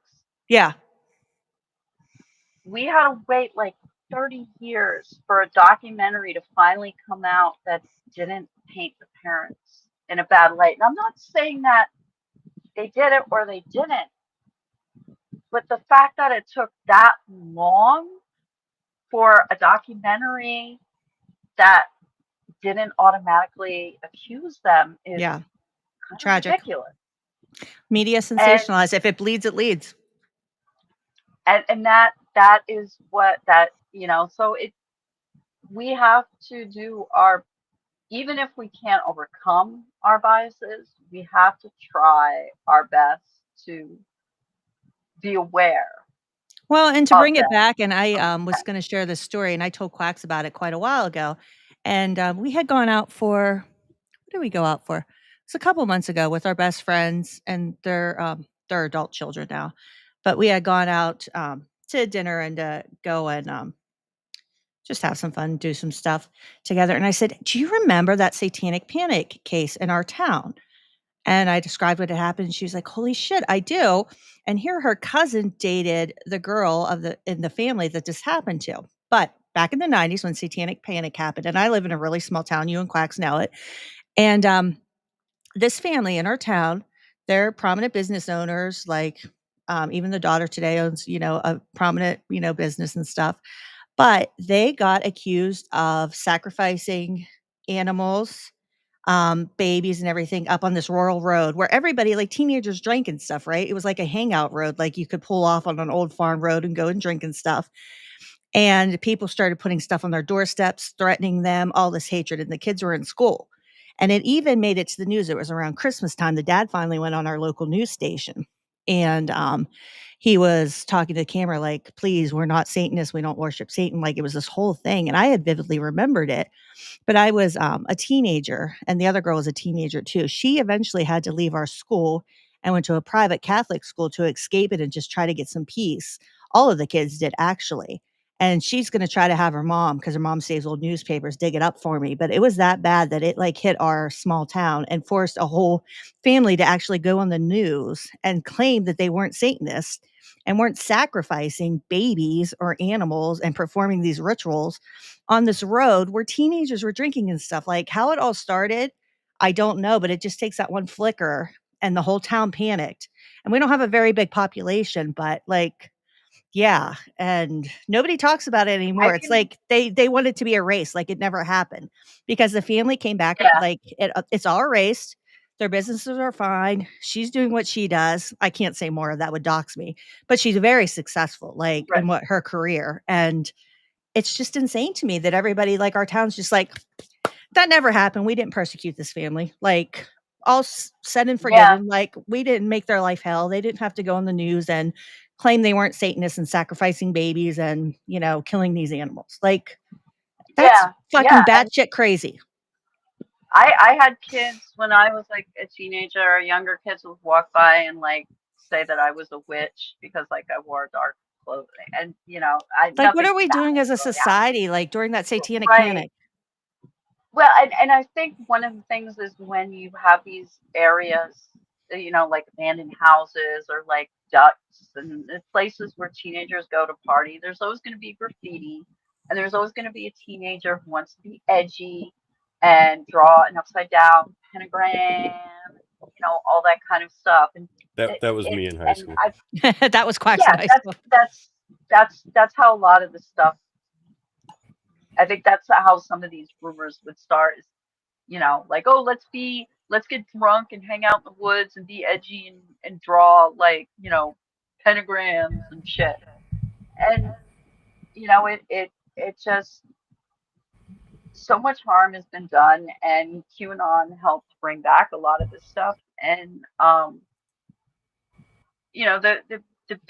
big thing to think is like, where are they putting all these bodies? Yes, there are some what they call bodiless homicides where we have never found the body, and they have gotten convictions in some of these cases. Ian Pace's body was never found. Johnny Gosh's body has never been found yet. But those are exceptions, not the rule. Right. And there someday someone's gonna find something. And Eaton Pace's body supposedly went to a landfill, so and that's the problem with this. Those are exceptions, not the rule, and people take those small little cases and make it into 60,000 people or however many that was in Nebraska in a cult that are murdering babies in their basements. I mean, come on. I mean, you might as well just have like the Monty Python, bring out your dead. Right. And people are bringing out cartloads of sacrificed kids. And real child abuse doesn't need safety. Well, I mean, and I didn't get to it I just saw I had notes here. It's hilarious because I have, before we discuss Gunderson's involvement in spreading satanic panic, I would like to touch on a few, and I didn't, but we had the rise in religious fundamentalism in the 70s and 80s, right? Because we had the moral majority. We had the influence of the horror media. We had the horror films of the 60s and 70s. We had Rosemary's Baby, The Exorcist, The Omen, which terrified people. About satanic cults and ritual sacrifice. We had the anti-cult backlash. That's when the Church of Satan was founded in the 60s, and all that stuff. The cult wars, came about. We had the high-profile crimes, which the Manson murders in the late 60s. We had Mike Ornick's book, The Satan Seller in 1972. That was that autobiography claim that involved a satanic cult that engaged in ritual abuse. It was widely read, publicized, but it was discredited. Then we had Michelle Remembers, which was bunk. We had Geraldo Rivera's special. We had psychotherapy that played all that bunk stuff with the recovered hidden memories. We had the child abduction fears with those milk carton initiative, which seemed like a good idea, but it was fucking terrifying for parents. And, children sitting eating their breakfast cereal with the missing kids on it. And, you have all that satanic panic stuff, which, was part of a broader conservative response to the social upheavals from the 60s and 70s, the sexual revolution, civil rights movement, changing of family structures, and satanic cults. That's the ultimate evil, threatening societal stability. So it was like all those things, like all at once. It was like the perfect soup, a storm that just got it all together. I think it was right for it to happen. That's basically my notes. That's a basic bullet point. And I think that's that's a good point to make, is that a lot of it, and one of the reasons that the satanic panic really started with the preschools was because of a societal shift in that suddenly more women were joining the workforce. Yep. They were leaving their children with, I guess, strangers who they trusted. And that was one of the factors that led to a lot of this stuff. And these nuances get left behind by these so-called experts who really don't have any expertise.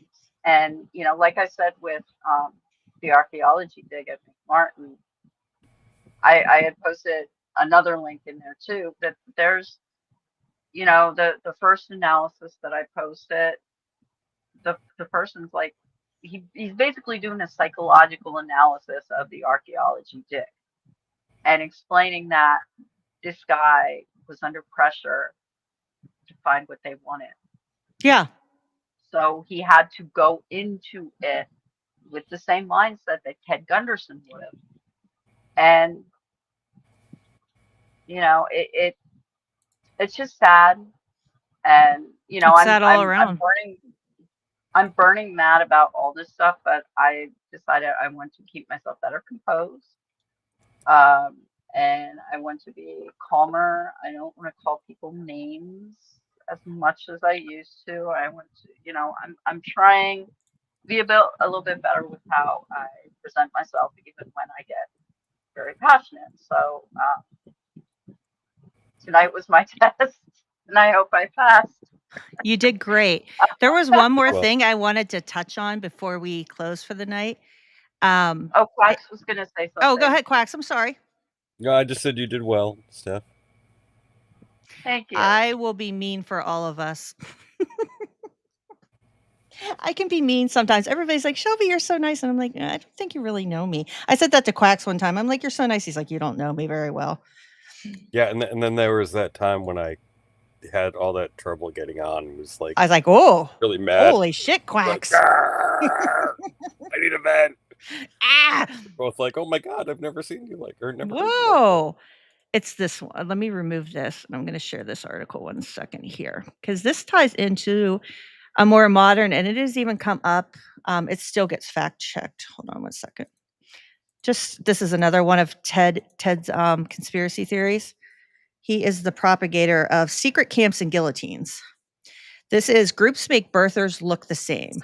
Is the federal government building secret camps to lock up people who criticize Barack Obama? So this surfaced in 2008, or 2009, but it keeps surfacing. And it's actually, when you scroll down, and I'll post the article, there's Jerome Corsi. Gotta love that. Where is Ted in this article? I know he's in here. Southern poverty led. Here we go. In one, retired FBI agent Ted Gunderson says the government has prepared 1,000 camps for its own citizens.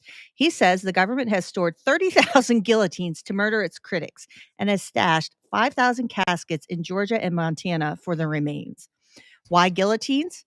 Because, he wrote in a report obtained by the Southern Poverty Law Center, which tracks hate groups, beheading is the most efficient means of harvesting body parts.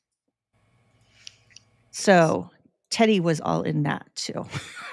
Yeah, I think he was just watching. What was the New World Order movie? Was it? When the New World Order took over and they guillotined all the people and not left behind, but. I don't know which one. It was based on Late Great Planet Earth. Oh, I'm blanking on the. The Hal Lindsey book. Oh, what was that movie? Hold on.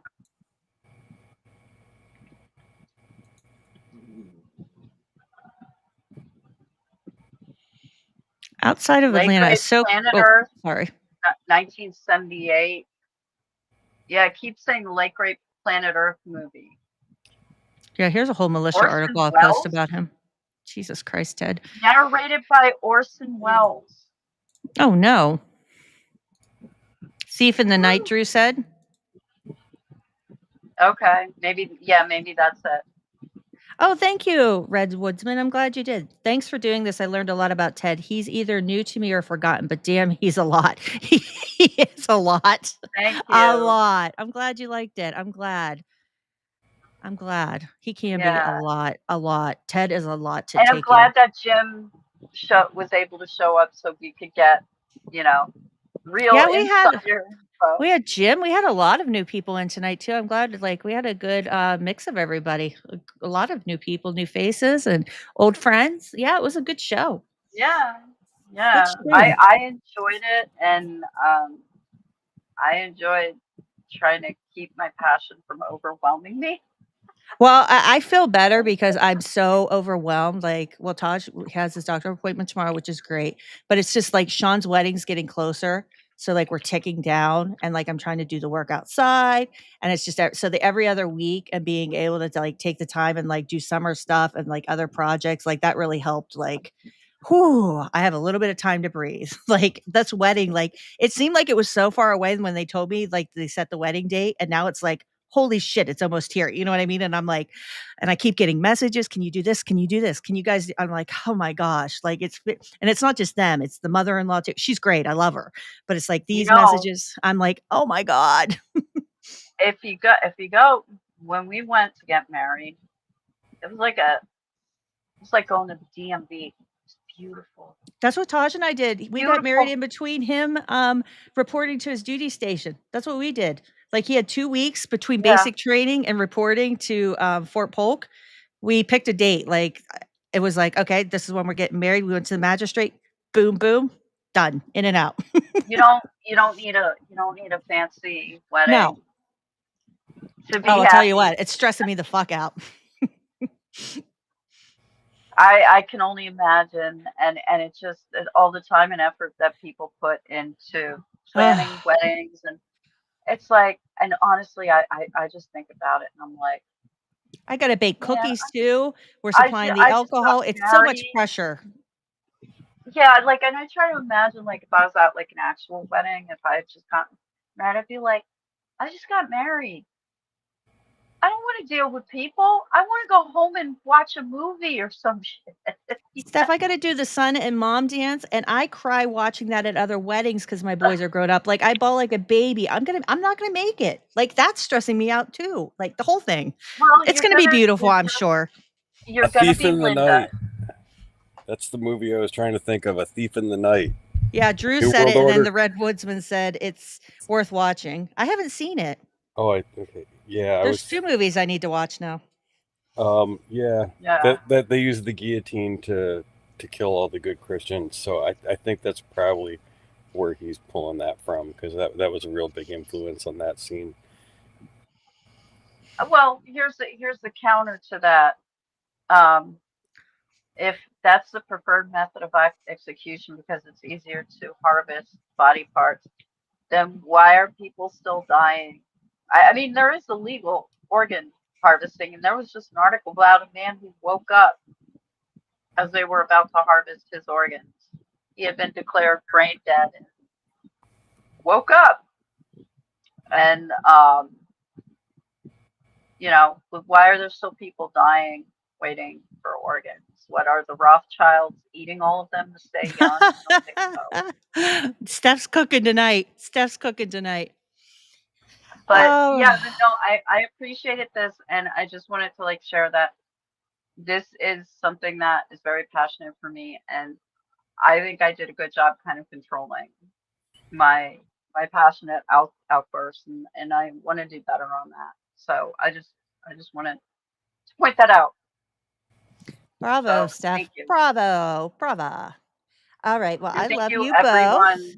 And yes, I love you both too. Thank you, everybody, for coming tonight, and everybody who watches the restream. And we will see you not next week, but the week after.